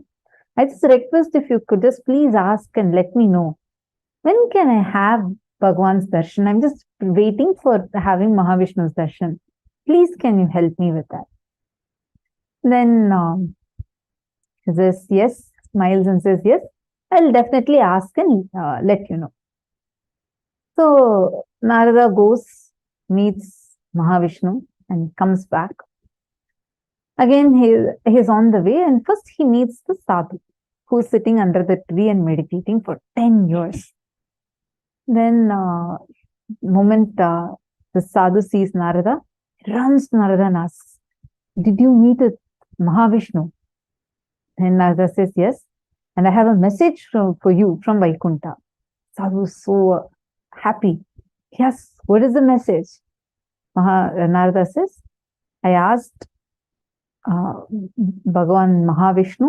He told that you need to wait for 1 more year, and in 1 year you'll definitely have his darshan." This man, he says, "What do you mean? Last 10 years I have been sitting and meditating. What do you mean by coming and telling me I have to wait for 1 more year? I am not going to wait. Today, if he is not giving me darshan, just leave it. I don't even want the darshan. I am just frustrated at this whole thing. I am dropping all this." And he just gets up and goes in. And Narada goes, he meets a second person. That fellow is still jumping and dancing and singing. The moment he sees Narada, he is also delighted. He runs and comes. Then Narada, he says, he asks, "Did Bhagavan tell anything?" And then Narada says, "Yes. He told that you need to wait for as many births as there are the number of leaves that are there in this tree." It's a huge tree with so many leaves. And Narada says, so Bhagavan told that you should be waiting till all these trees, you take the number of birds, as many leaves are on this tree. Narada was expecting this fellow is also going to get frustrated and go. But on the contrary, this fellow started jumping even more and dancing. He dances. Narada is puzzled. That first person at least had to wait only for 1 year. Here, Bhagavan has told him to wait for so many births, not even years. Yes, what happened? Why are you jumping and dancing? He says beautifully, "I am so happy that at least Bhagavan told that he is going to give me darshan, at least in one of the births. So I am so happy that I have a confirmation of going to receive his darshan." That moment he told that and starts dancing, all the leaves in the tree falls, and immediately Bhagavan Mahavishnu appears and gives him the darshan. Understand? This is life. The moment you feel that you will wait forever for the divine to manifest, and just drop your frustration, drop all the incompletions that you are holding on to, the will arrogance you're holding on to, you will see all the so-called obstacles that are there in front of you would just melt. Immediately you'll see the breakthrough happening to you. Instead, if you hold on to will arrogance and you say, "Now I need to get it. If I don't get now, this does not work," we will be like the first sadhu. So the choice is yours. You make the decision. How do you want to be? Do you want to manifest the divine now through you? Then decide immediately that let me manifest him. Let me sit. As long as it takes, I am ready for it. I will not move till he manifests. You will see that decision will immediately make him manifest through you. How many of you want to switch to will persistence?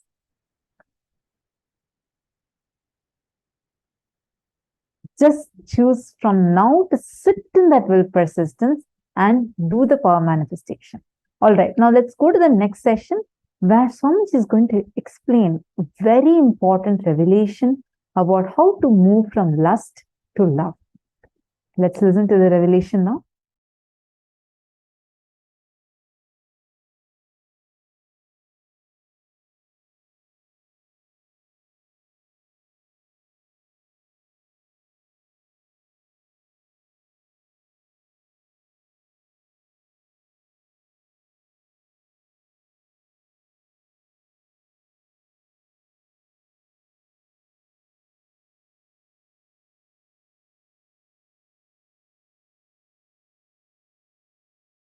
Shallow breath is lust, deep breath is love. That's it. Existence is alive just like you, and it breathes just like you. Whenever there is a shallow breath, the insecurity your system feels makes you feel lusty about your body, your identity, your emotions. Understand the primal lust is lust towards your body, your identity. Then it extends to lust towards wealth, other person, and all, everything. The primal existence of the lust is fundamentally short of breath. Short breath and short of breath, the insecurity generated by it. I am making a simple equation. Nothing else. Deep breathing, long breathing will create such space in you. Simply, you will be in love with you, with everything and overflowing. Lust is nothing but short breath, short of breath, and all the incompletions, insecurity generated along with short breath. Understand? I am not going to ask you to have a deep breath. The moment I reveal this secret and understanding, you will start having deep breath. That is Jnanapada. The solution should be as simple as breathing. Listen carefully. Just today, one of my disciples was asking me, Swamiji, one very important question. You are a macrocosm, and you have come down into this body as microcosm. How do you feel? I said, precisely, I feel I am a macrocosm because I have not come down. I have reflected myself into this body and woken up, started operating this system, not shrunk into this system. This system is not exclusive of me, it is inclusive of me before the system was created, during the system was functioning, after the system stops functioning. Throughout, this was inclusive of me. That's all. That's all is the difference between lust to love. If you feel the system alone is you, you exclude everything else. The exclusivity, you feel only the system is you, the body is you, or your identity is you. That's lust.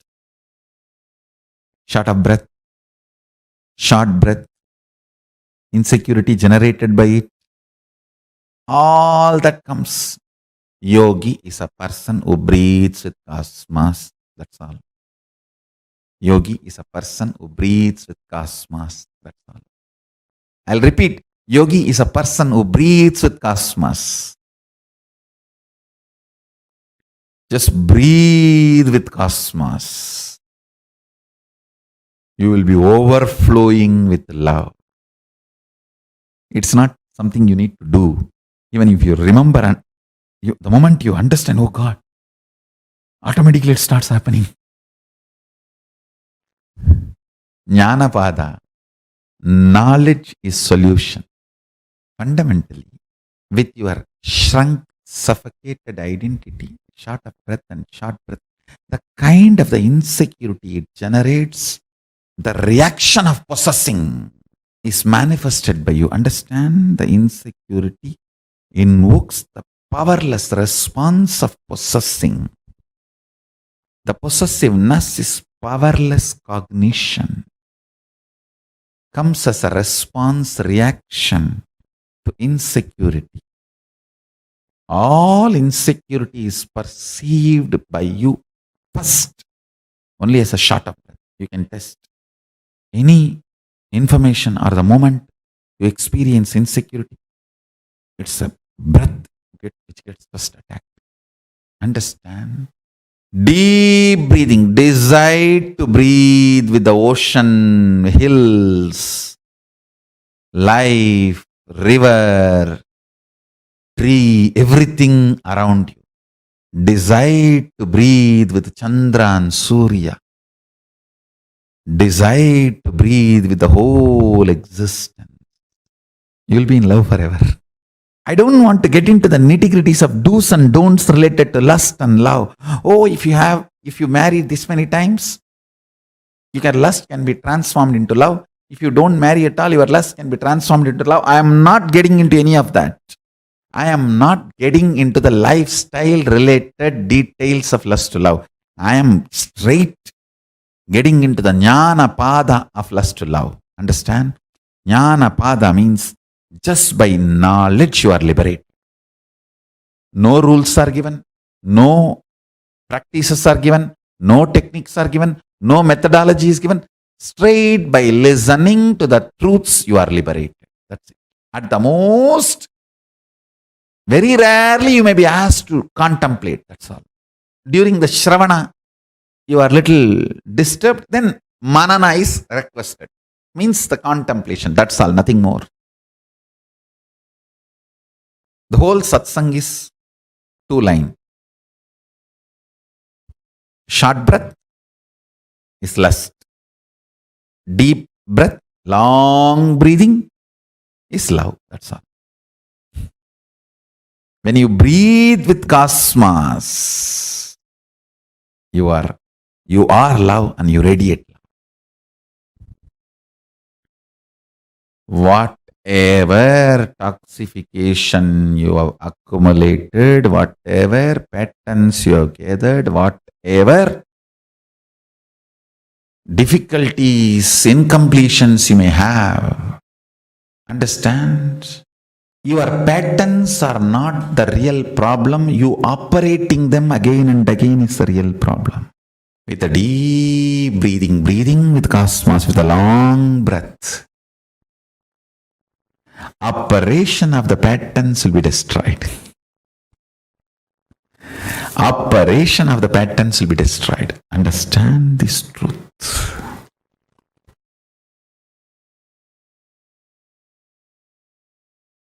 This first statement I am making, your life has nothing to do with what you do, and it is all about how you experience your consciousness. Second statement I am making, life has nothing to do, life is everything about what you are contributing to others, not about what you feel about yourself. Both looks very contradicting or paradox. If you understand in both words, in both statements, I mean different truths, different level truths. First statement, when I say you, I mean different. Second statement, when I say you, I mean different. First statement, when I say about you, I am talking about consciousness. Second statement, when I am saying about you, it's about that selfish, too much of me. That powerlessness, weak selfishness.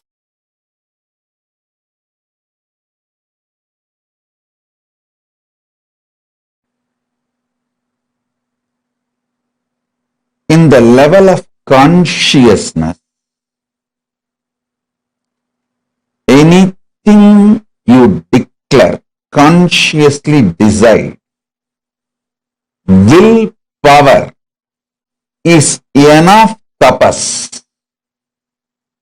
In the outer world, anything you declare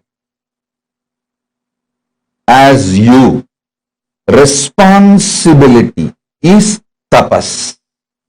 Listen carefully. See, in the outer world, if you declare you are a president or a prime minister of some country, responsibility, taking responsibility for that work is tapas. Everyone who enters into politics imagines themselves, literally declares that they are the president or the prime minister or in the top position of their country's politics.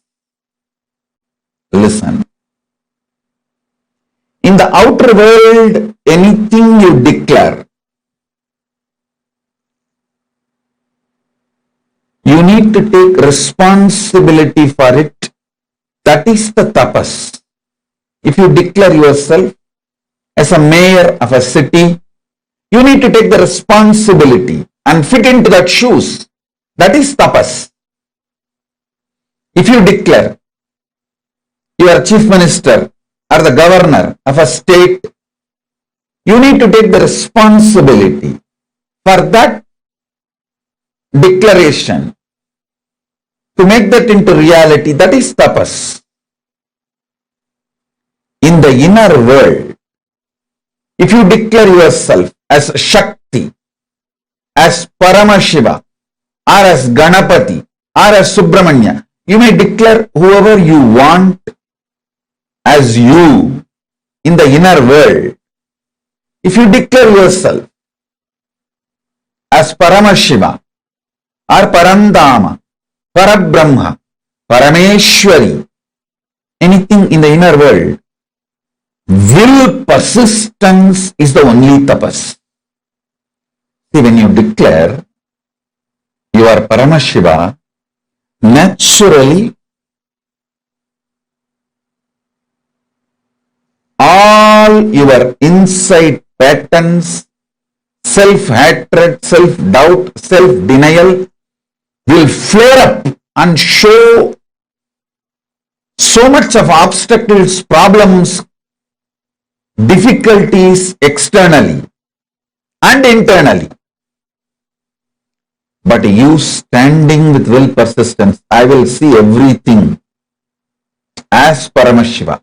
I will face all these self-doubt, self-hatred, self-denial. Even the doubt whether I am Paramashiva or not, I will face it from the space I am Paramashiva. How Paramashiva will face self-doubt, same way I will face. How he will face? He will just burn it. Tripurasura. Tripura Asuras are the self-doubt, self-hatred, self-denial. How he dealt with them?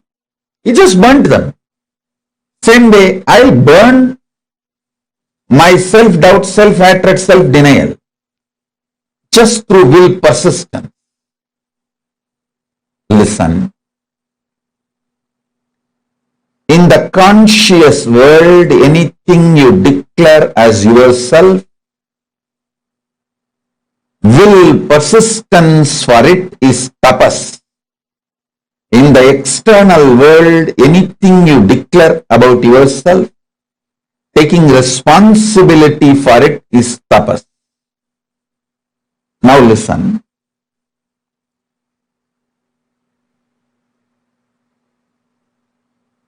Ardhanarishwara is the pure conscious manifestation of Paramashiva. If you declare you are Ardhanarishwara, have will persistence as tapas, you will manifest Ardhanarishwara. I tell you, I tell you, manifesting Ardhanarishwara is Ardhanarishwara. Listen. Womanizers use women more like scratching for itching. Actually, if you want to kill a monkey, you don't need to do anything big. Just if you make a small wound in the hand, very small, just one small needle, that wound is enough, because the monkey cannot keep quiet. It will go on the scratching. After 2 days, even if the wound heals by itself, monkey will scratch again and make it as a big, until it becomes septic and finally dies. The monkey will not allow it to get healed. A small wound is enough for the monkey to kill itself because of that itching and scratching. Is a natural animalistic pattern. Listen. The sex of the womanizers is exactly the animals itching and scratching. You will not find any love, any romance, any consciousness involved in it.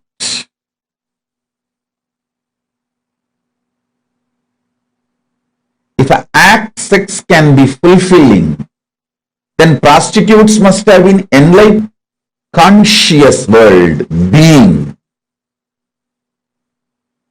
I tell you, yesterday itself I was telling, even an ordinary act like a smelling or eating starts manifesting from the foundation called love for the existence. I tell you, people who carry love in their consciousness will never become obese. Don't try to come and tell me, oh, I have seen many obese people who are very loving. Maybe their behavior, external behavior may be very loving or matching with people who do acts out of love. The inner space in consciousness, what I call as love, is a overflowing quality towards everything. It's like a, see, if you are alive, you will think, you will breathe, you will smell, you will digest, your blood will be circulating, everything will be happening. Same way, if you are loving, it will be towards everything.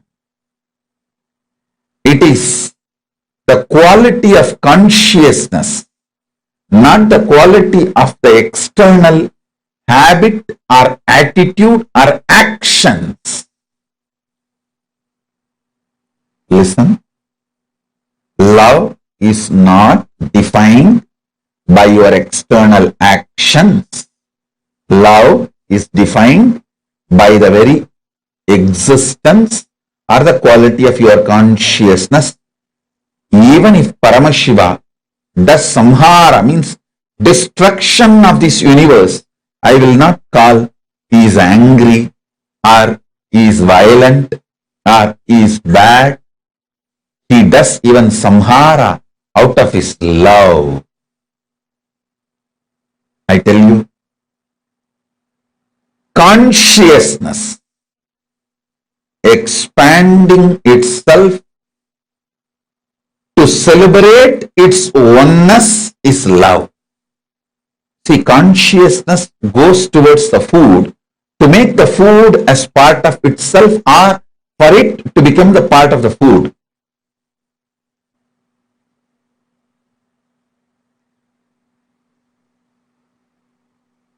Nothing is inauspicious if you understand love. Everything is inauspicious if you don't understand love. Sex is the amazing expression of that love to make another one body. It wants to make that food as part of itself, means oneness. Give the oneness experience to that food.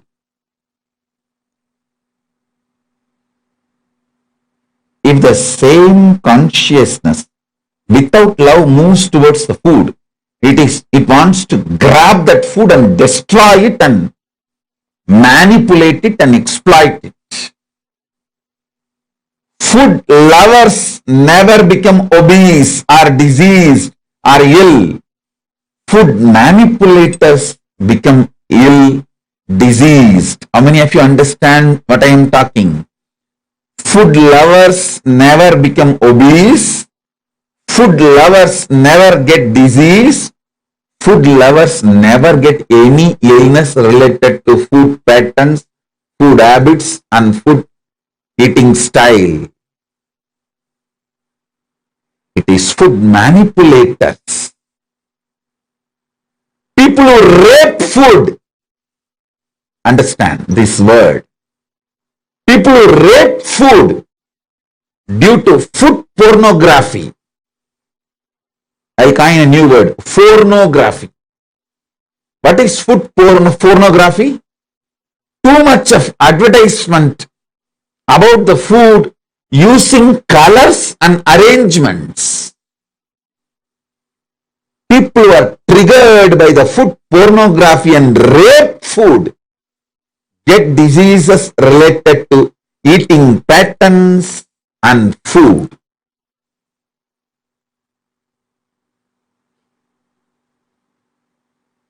All of you,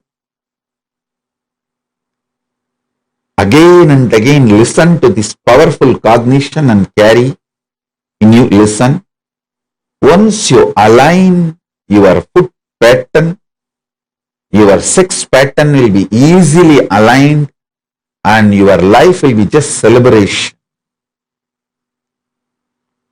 Your life will be just celebration.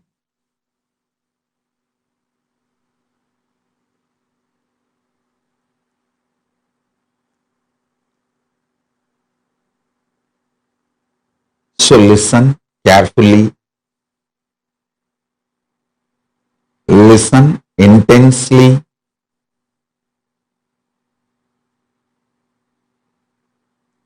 Digest this truth. You loving food is not wrong. You manipulating food and raping the food is wrong.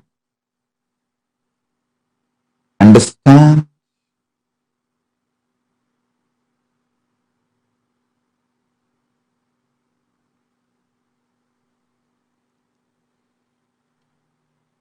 If you love food, you know how much of food can become one with you, your digestion ability.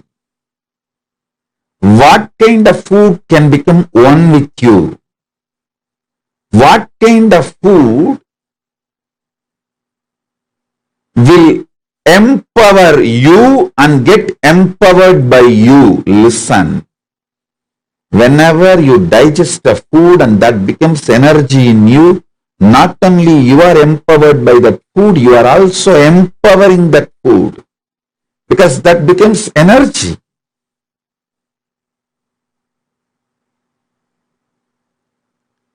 Whenever there is a problem due to food inside you, complete with you because it has not fulfilled the purpose for which it happened.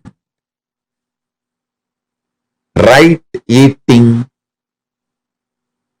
with the right consciousness fulfills you and the food.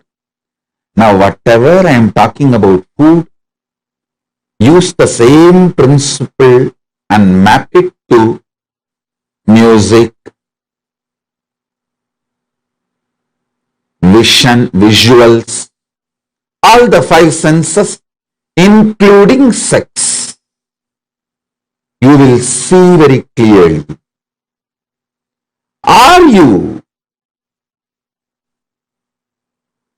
masturbating out of the high romance, or you masturbating out of the violence, raping attitude?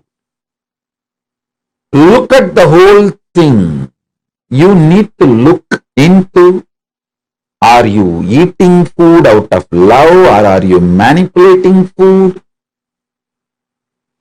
or are you raping the food? Same thing. Are you having sex out of overflowing romance, love, oneness, or are you just raping the other person out of anger and violence or some other reason?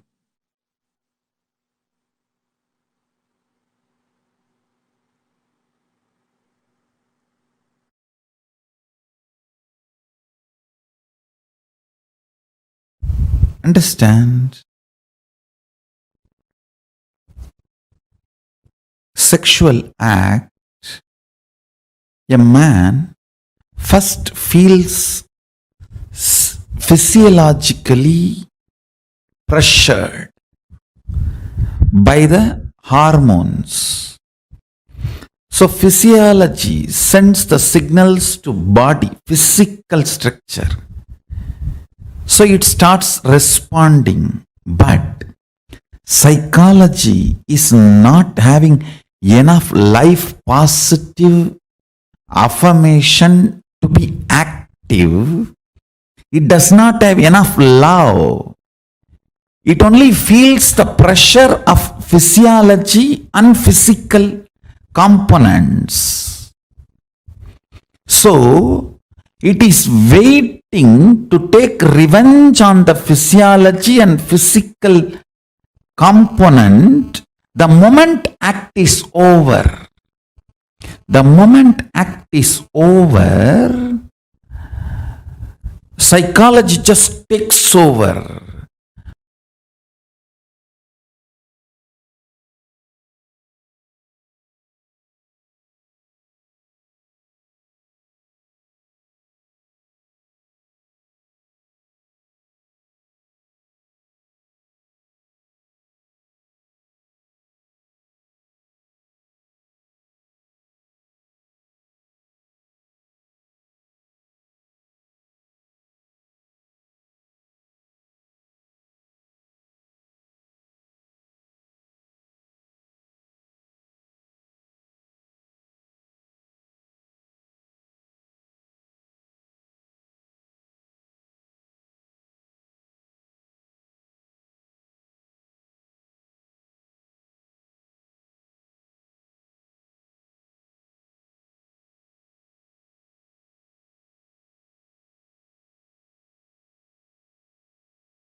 Building you, manifesting you, like how from mud the pot is made, same way.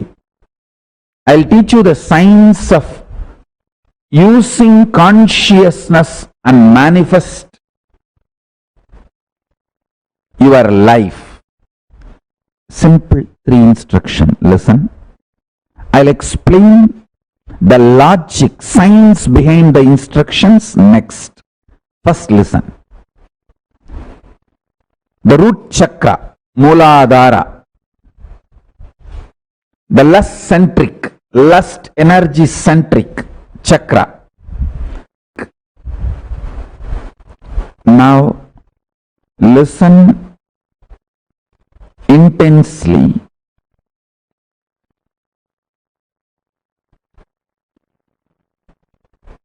in the lust center, there is no difference between your visualization and actual action. The actual actions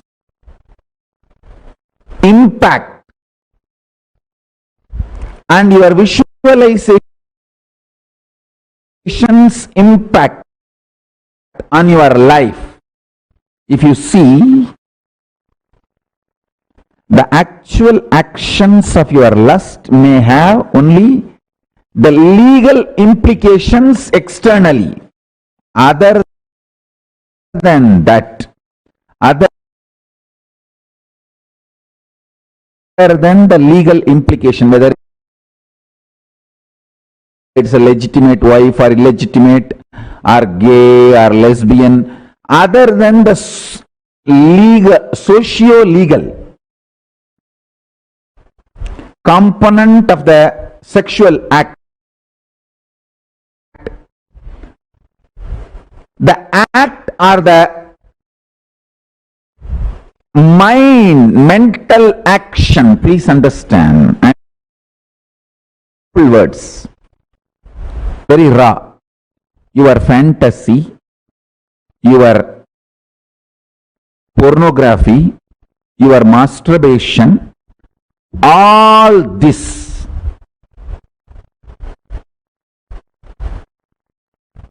and actual sexual act, this too, if you see all the mind related sexual actions, body related actions, other than the legal implication, there is no two difference, there is no second difference on the consciousness between these two. Let me put it more and more straight, because I am talking to the large open audience. My words need to be very clearly spelled out.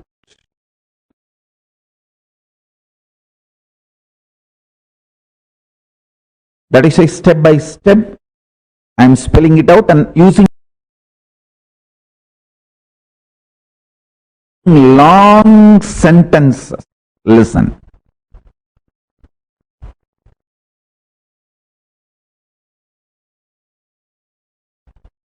Consciously, your visualizations about sex, pornography, masturbation, all these has the same effect as physical act. And I am not going to say physical act is good, bad, right, wrong. If this is same, then why not go for physical act? All those logic I am not going to analyze. I am going to reveal some of the most important truths for your enlightenment. Let me stop from the angle of attending to this whole issue only from the angle of enlightenment. Listen. Listen sincerely. Let me give you some of the conclusions.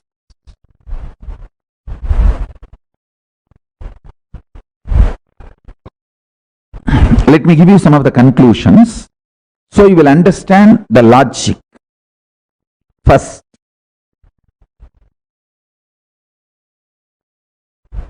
mentally digesting all the fantasies of sex, body pleasures, completes your being, liberates you from undersexed or oversexed bondage ideas. Man or woman, person who always equates sexual pleasure to the sexual act feels either undersexed or oversexed, feels all the time others are oversexed and they are undersexed, too much of complicated relationship with sex leads to complicated relationship with the body, leads to complicated, very frustrated relationship with the thinking itself. Please understand, this is too important thing you need to know.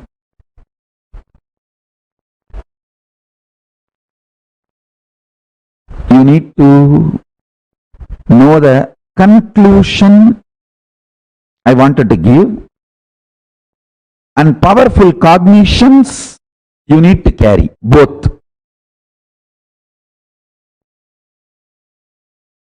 The conclusion I wanted to give, listen carefully. Your conscious expression, manifestation of lust, sex, sexual acts, fantasies, pornographic manifestations, your wild perversions, everything. If you sit and chew them consciously, not mentally, there is a difference between mentally and consciously. If you chew sexual fantasies mentally,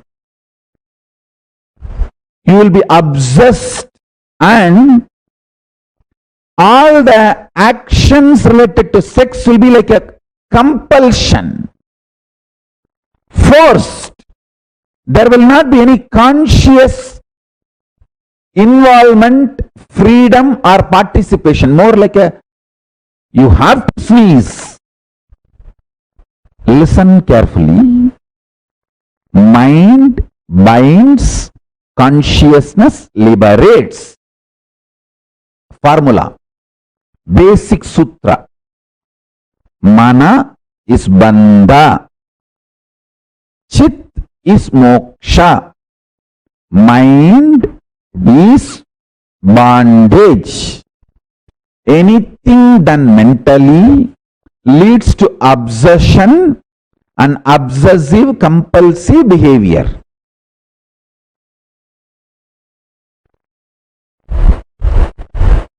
Consciously, when you engage with your fantasies, desires, sex related right, wrong, good, bad, socially accepted, legitimate or perversion, anything. If you can consciously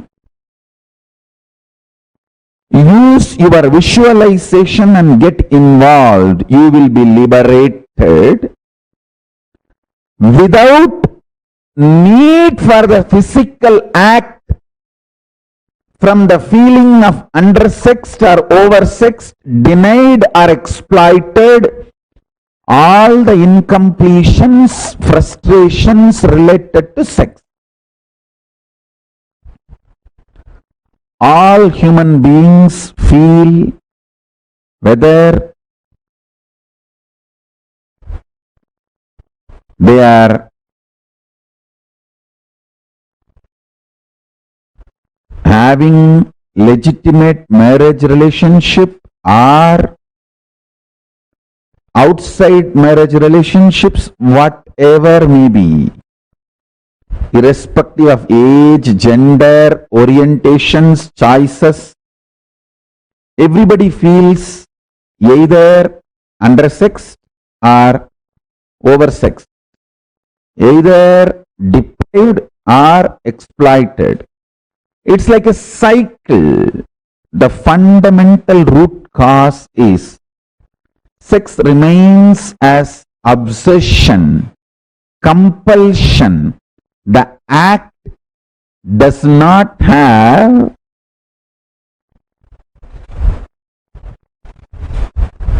liberating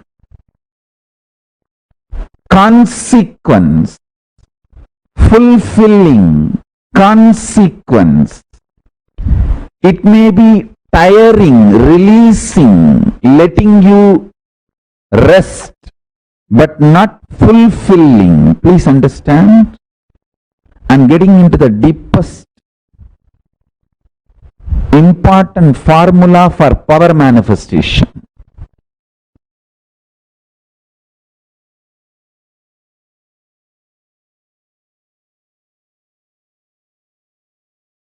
All the 5 perceptions you carry about sex, all the 7 perceptions you carry about death. I will explain all these 5, 7, everything. Why I am saying 5, because the Muladhara has a 4 petal and center core. That's why 5. Muladhara is the chakra, the sex chakra. Swadhisthana carries 7. It's actually the 7 perceptions of death, 5 perceptions of sex, 7 perceptions of death.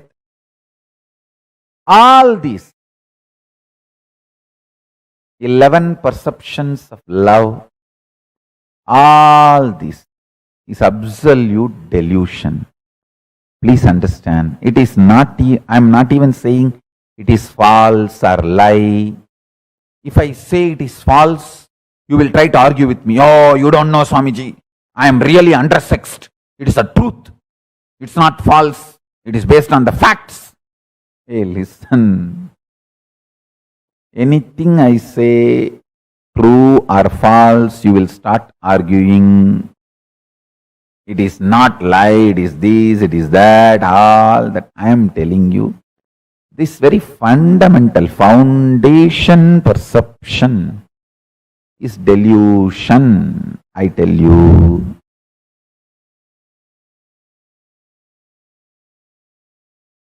If you know the joy of remaining in ecstasy, this whole perception about the sexual activity and the sex gender identity, the whole thing is delusion, I tell you. Even if you struggle and clutching, try for half an hour. Your internal hormones, chemicals, as I was describing the other day, chemistry of your biology is mind. The chemistry of your biology will be aligned to the alchemistry of Paramashiva through unclutching. Unclutching is the best catalyst agent to make the chemistry of your biology align to the alchemistry of Paramashiva.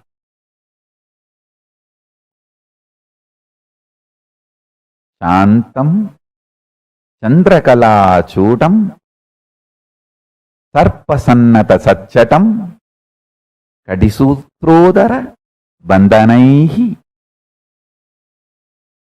This is one more Shastra Pramana where Paramashiva describes himself in Kamikagama Purvapada, 4th chapter, Archana Vidipatalam, sloka number 330 and 331, Sadashiva Dhyanam, Shantam Chandrakala Chutam Sarpasannata Sachatam Kadisutrodara Bandhanaihi.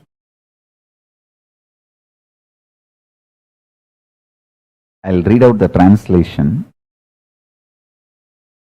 Satchatam means Paramashiva as Jatas. Udarabandham. Udarabandhanam means the ornament tied on the abdomen stomach, means the abdomen of Paramashiva is tied, not having belly. Paramashiva is having a controlled, strong stomach.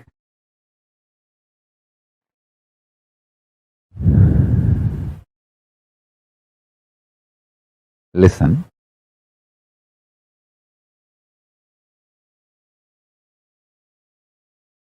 Whatever I am trying to convey today through this satsang,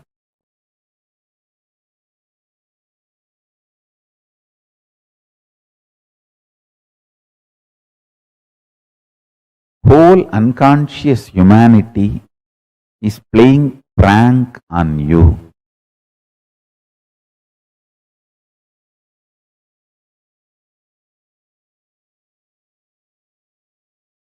Don't get pranked.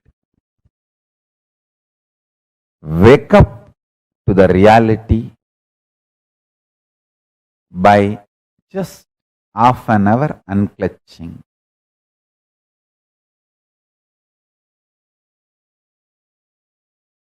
Half an hour. Attempting to unclutch is also okay. I am not even saying you should master unclutching. Attempting to unclutching is also okay.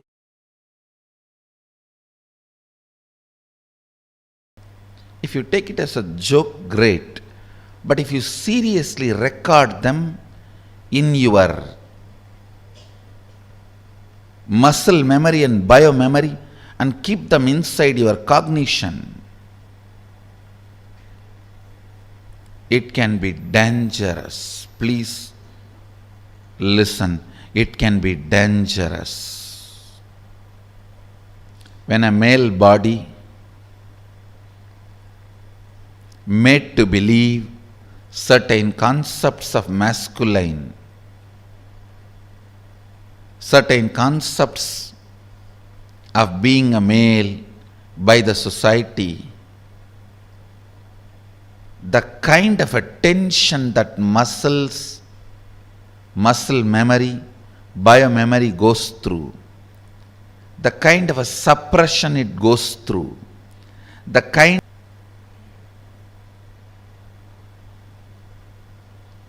is hell. Such punishment for whole life. And the worst thing is,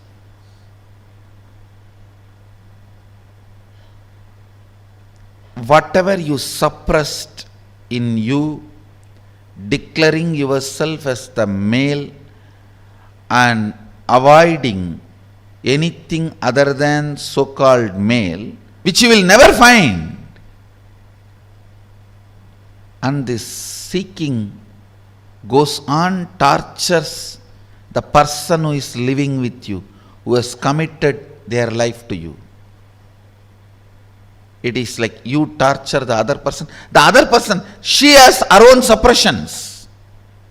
She is also product of the society, unenlightened resources.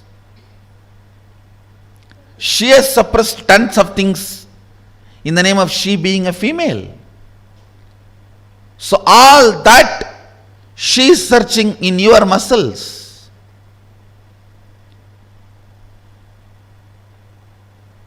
It's like in Indian villages, this early morning hen will come out with chicken and start searching all the dustbins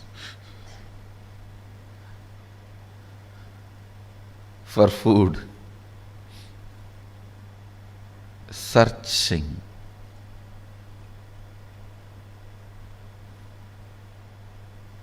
Searching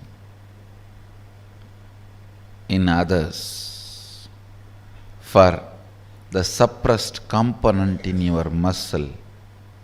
Searching in others for the suppressed component in your muscle.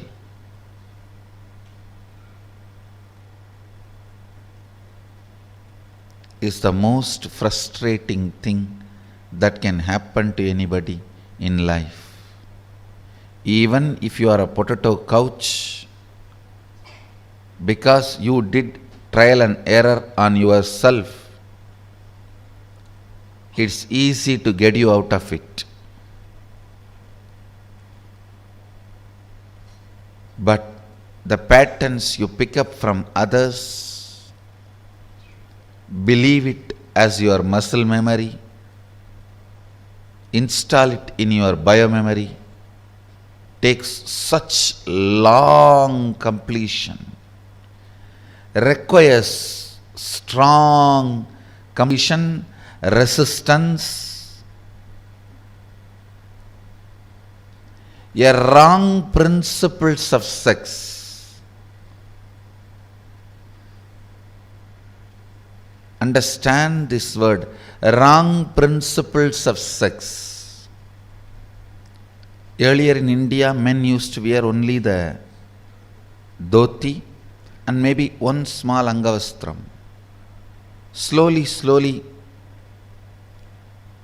the exposed upper body started getting associated with the idea of sex. Then they will have to cover. Then now even the exposed shoulders gets associated with the idea of sex. I don't know when the exposed eyes and the nose are going to get associated with the idea of sex. And then you have to wear complete covering.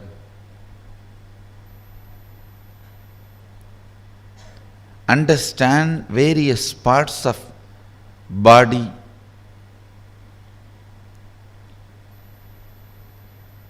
triggering various ideas, concepts, patterns in your system shows how the society is going lower and lower level, and our common agreements are sinking deeper and deeper and stinking.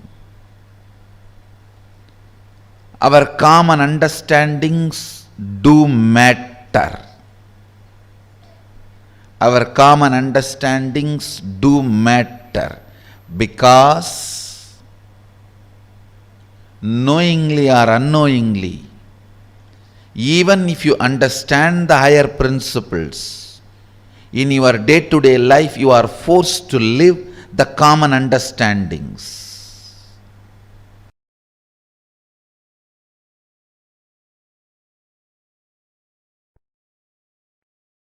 Seek Shanti Tattva because it is reality. It is experiential reality, existential possibility, ultimate space to reside. Seeking for happiness is myth. Seeking for happiness is the myth. Because the idea of happiness is myth. Stop seeking for it. Listen intensely. When you achieve, you will feel your seeking was worthy. But seeking joy is delusion. The definition of joy, the idea of seeking joy, the method or the way in your visualization capacity mixes, merges, becomes one with your consciousness. Your consciousness becomes one with Paramashiva's superconsciousness. Your Sankalpa will become Shiva Sankalpa. Your will become Shiva's will. Listen, delusion. Seeking peace, Shanta. I don't want to use the word peace because there is no other word I'm using peace. Peace is too small word. Peace is important word to translate Shanta. Shanta is one of the non-translatable Sanskrit principle. Listen. The principle of Shanta, Shanta Tattva, is non-translatable. So understand the definition I am giving. Alive, vibrant, core, which does not get shaken by big bangs and black holes, but remains as active component and independent intelligence of the existence is Shanti Tattva. Peace is too small word. Om peace after every Upanishad verse instead of Om Shanti Shanti Shanti.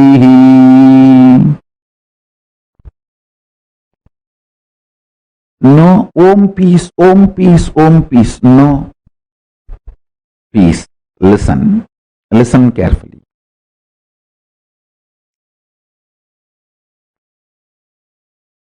Start seeking peace. Your mental capacity, visualization capacity, your capacity to get excited, your capacity to get emotional, your capacity to become active, your capacity to become energetic, your capacity to be alive, all this will merge into your consciousness and Paramashiva's space. Paramashiva himself will start manifesting in you.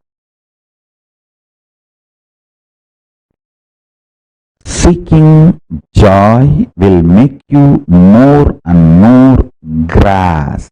Start seeking peace, you will move from grass, physical to mental, from mental to emotional, from emotional to visualization space, and from there you will move to consciousness and to super consciousness itself. If you start seeking peace, you will get intensely involved in your sex related fantasies, visualizations, perversions, and you will master it. You will get involved with your fears, fear patterns, the ideas, thought currents which gives you nervous breakdown, mental breakdown. You will master it.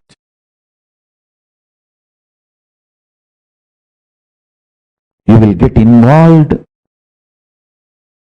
with your unconscious food patterns. Understand? Sex, security, food, all the three should not be obsessive compulsion.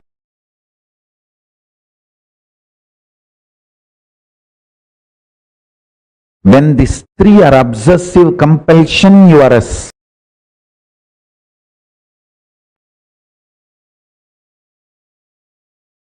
for the sake of joy will create more and more bondage.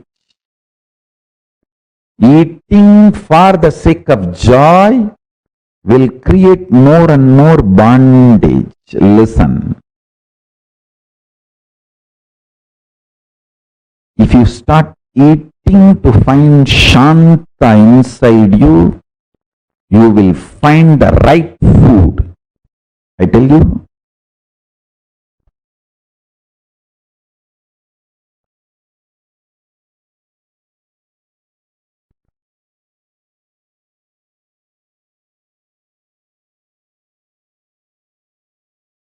In every level up apply this principle which I am talking,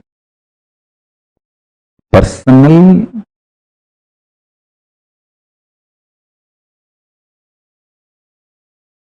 physical, mental, emotional, and interpersonal relationship or social issues, with everything, apply this principle. Listen carefully.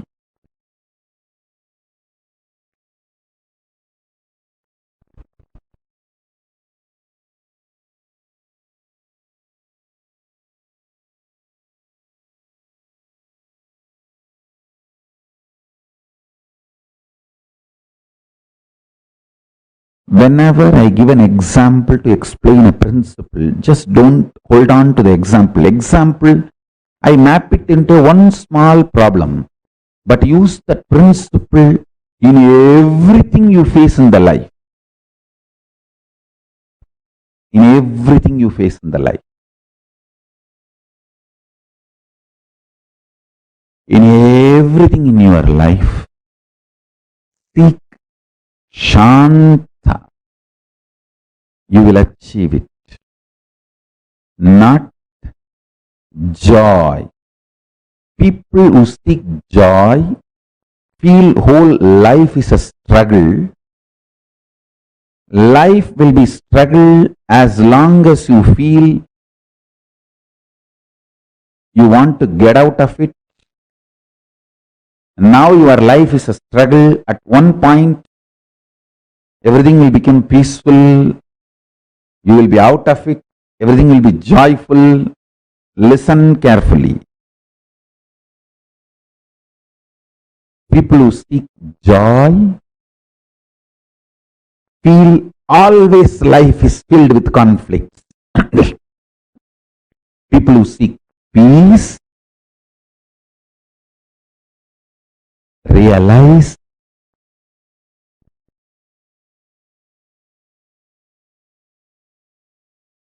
there is no such thing as conflict. There is only one thing, responsibility.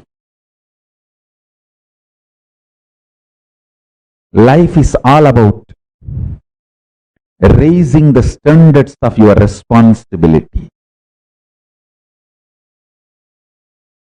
Raising the standards of your responsibility. What do you call as conflict? Raising the standards of your conflict.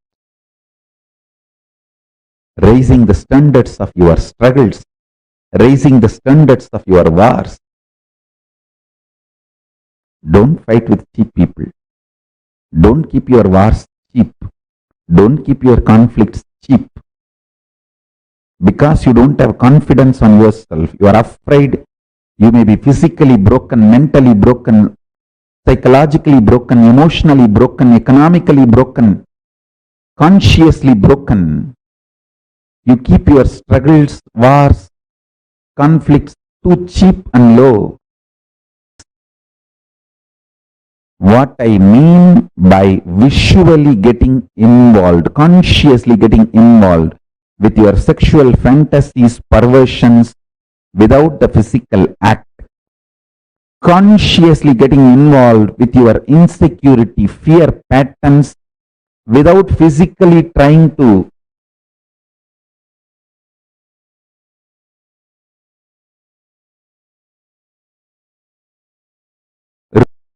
raise your so-called securities.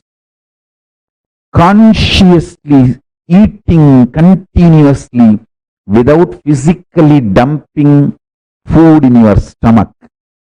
What I mean by this three, conscious involvement, and what I mean by tasting Paramashanta Swarupa, what I mean by the word, when your struggles are cheap, you are cheap. When your struggles are high, you are high.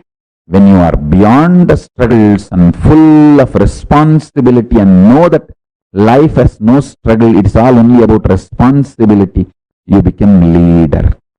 All these statements will become your realization when you start tasting Paramashanta inside you. All the zigzag puzzle will fall in place and it will become, you will just experience that huge click. Cosmic click.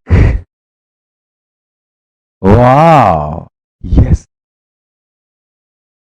Understand?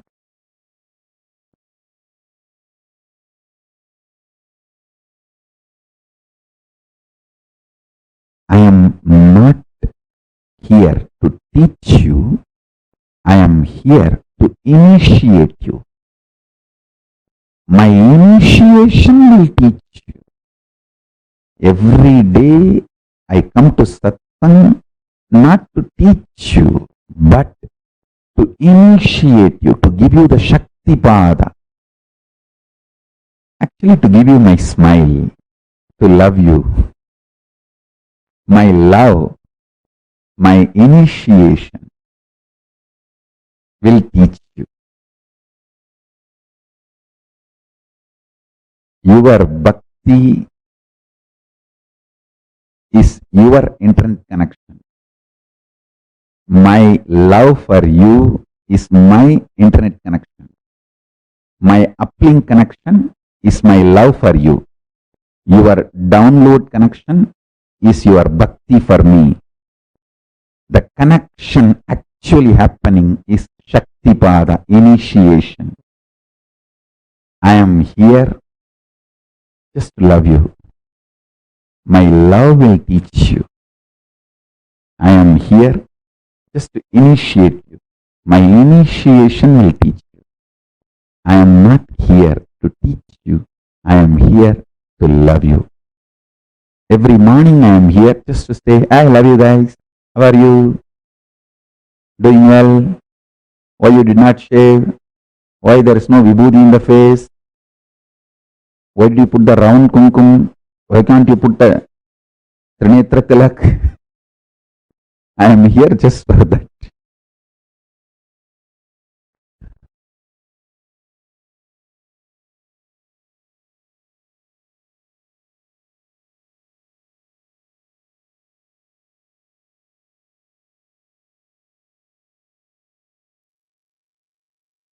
Nithyananda.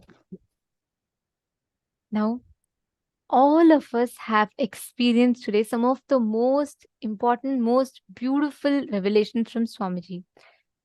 From understanding what is Tantra, understanding our gender, the right diagnosis of gender, completing with all the powerlessness that has been embedded into us by the society, Swamiji has taken us through one of the most important journeys where we are discovering our own gender. And this brings us all to the conclusion of our day today. We are all ending the day 20 of this Paramashivoham, and tomorrow is the last day of the program. Tomorrow, the whole day ultimately is about learning to radiate Paramashiva. And we have a very exciting condition for tomorrow. So all of us are supposed to be dressed up as Swamiji. Choose any form of Swamiji that you love, with a turban, the chattas, however you like. Choose any picture of Swamiji and you are going to dress up tomorrow exactly like Swamiji and come for the program, because tomorrow our experience is about manifesting Om Nithyananda Paramashivoham through all of us. Literally manifesting that Mahavakya itself through us, experiencing that Paramadvaita with Swamiji. And for that, one important thing is dressing up as Swamiji and coming for the program. How many of you are ready for this? Who are saying, yes, I'm going to do it? Choose a picture and make sure you're getting ready as exactly like how Swamiji would be. Choose any picture of Swamiji. Try to match the same color, try to wear similar jewels and everything.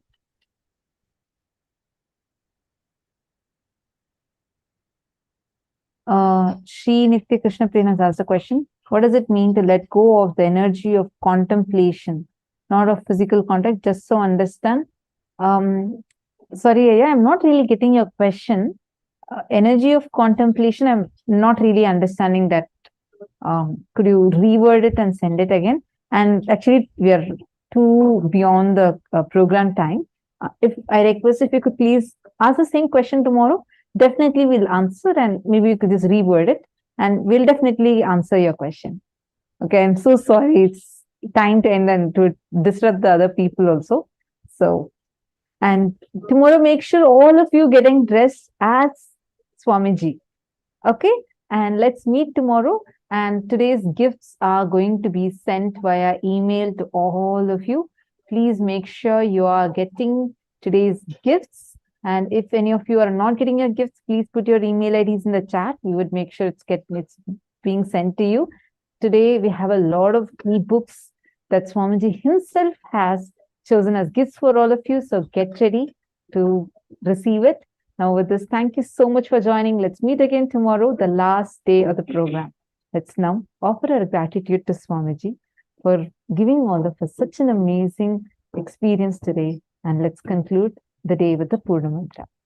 Om Purnamada Purnamidam Purnat Purnamudachyate Purnasya Purnamadaya Purnameva Vasishyate. Om Shanti Shanti Shanti Hari Om Tat Sat Sarvam Bhagavat Shri Nithyananda Paramashiva Paduka Arpanamastu. Om Nithyanandam. Thank you all, Nithyanandam. Nithyanandam.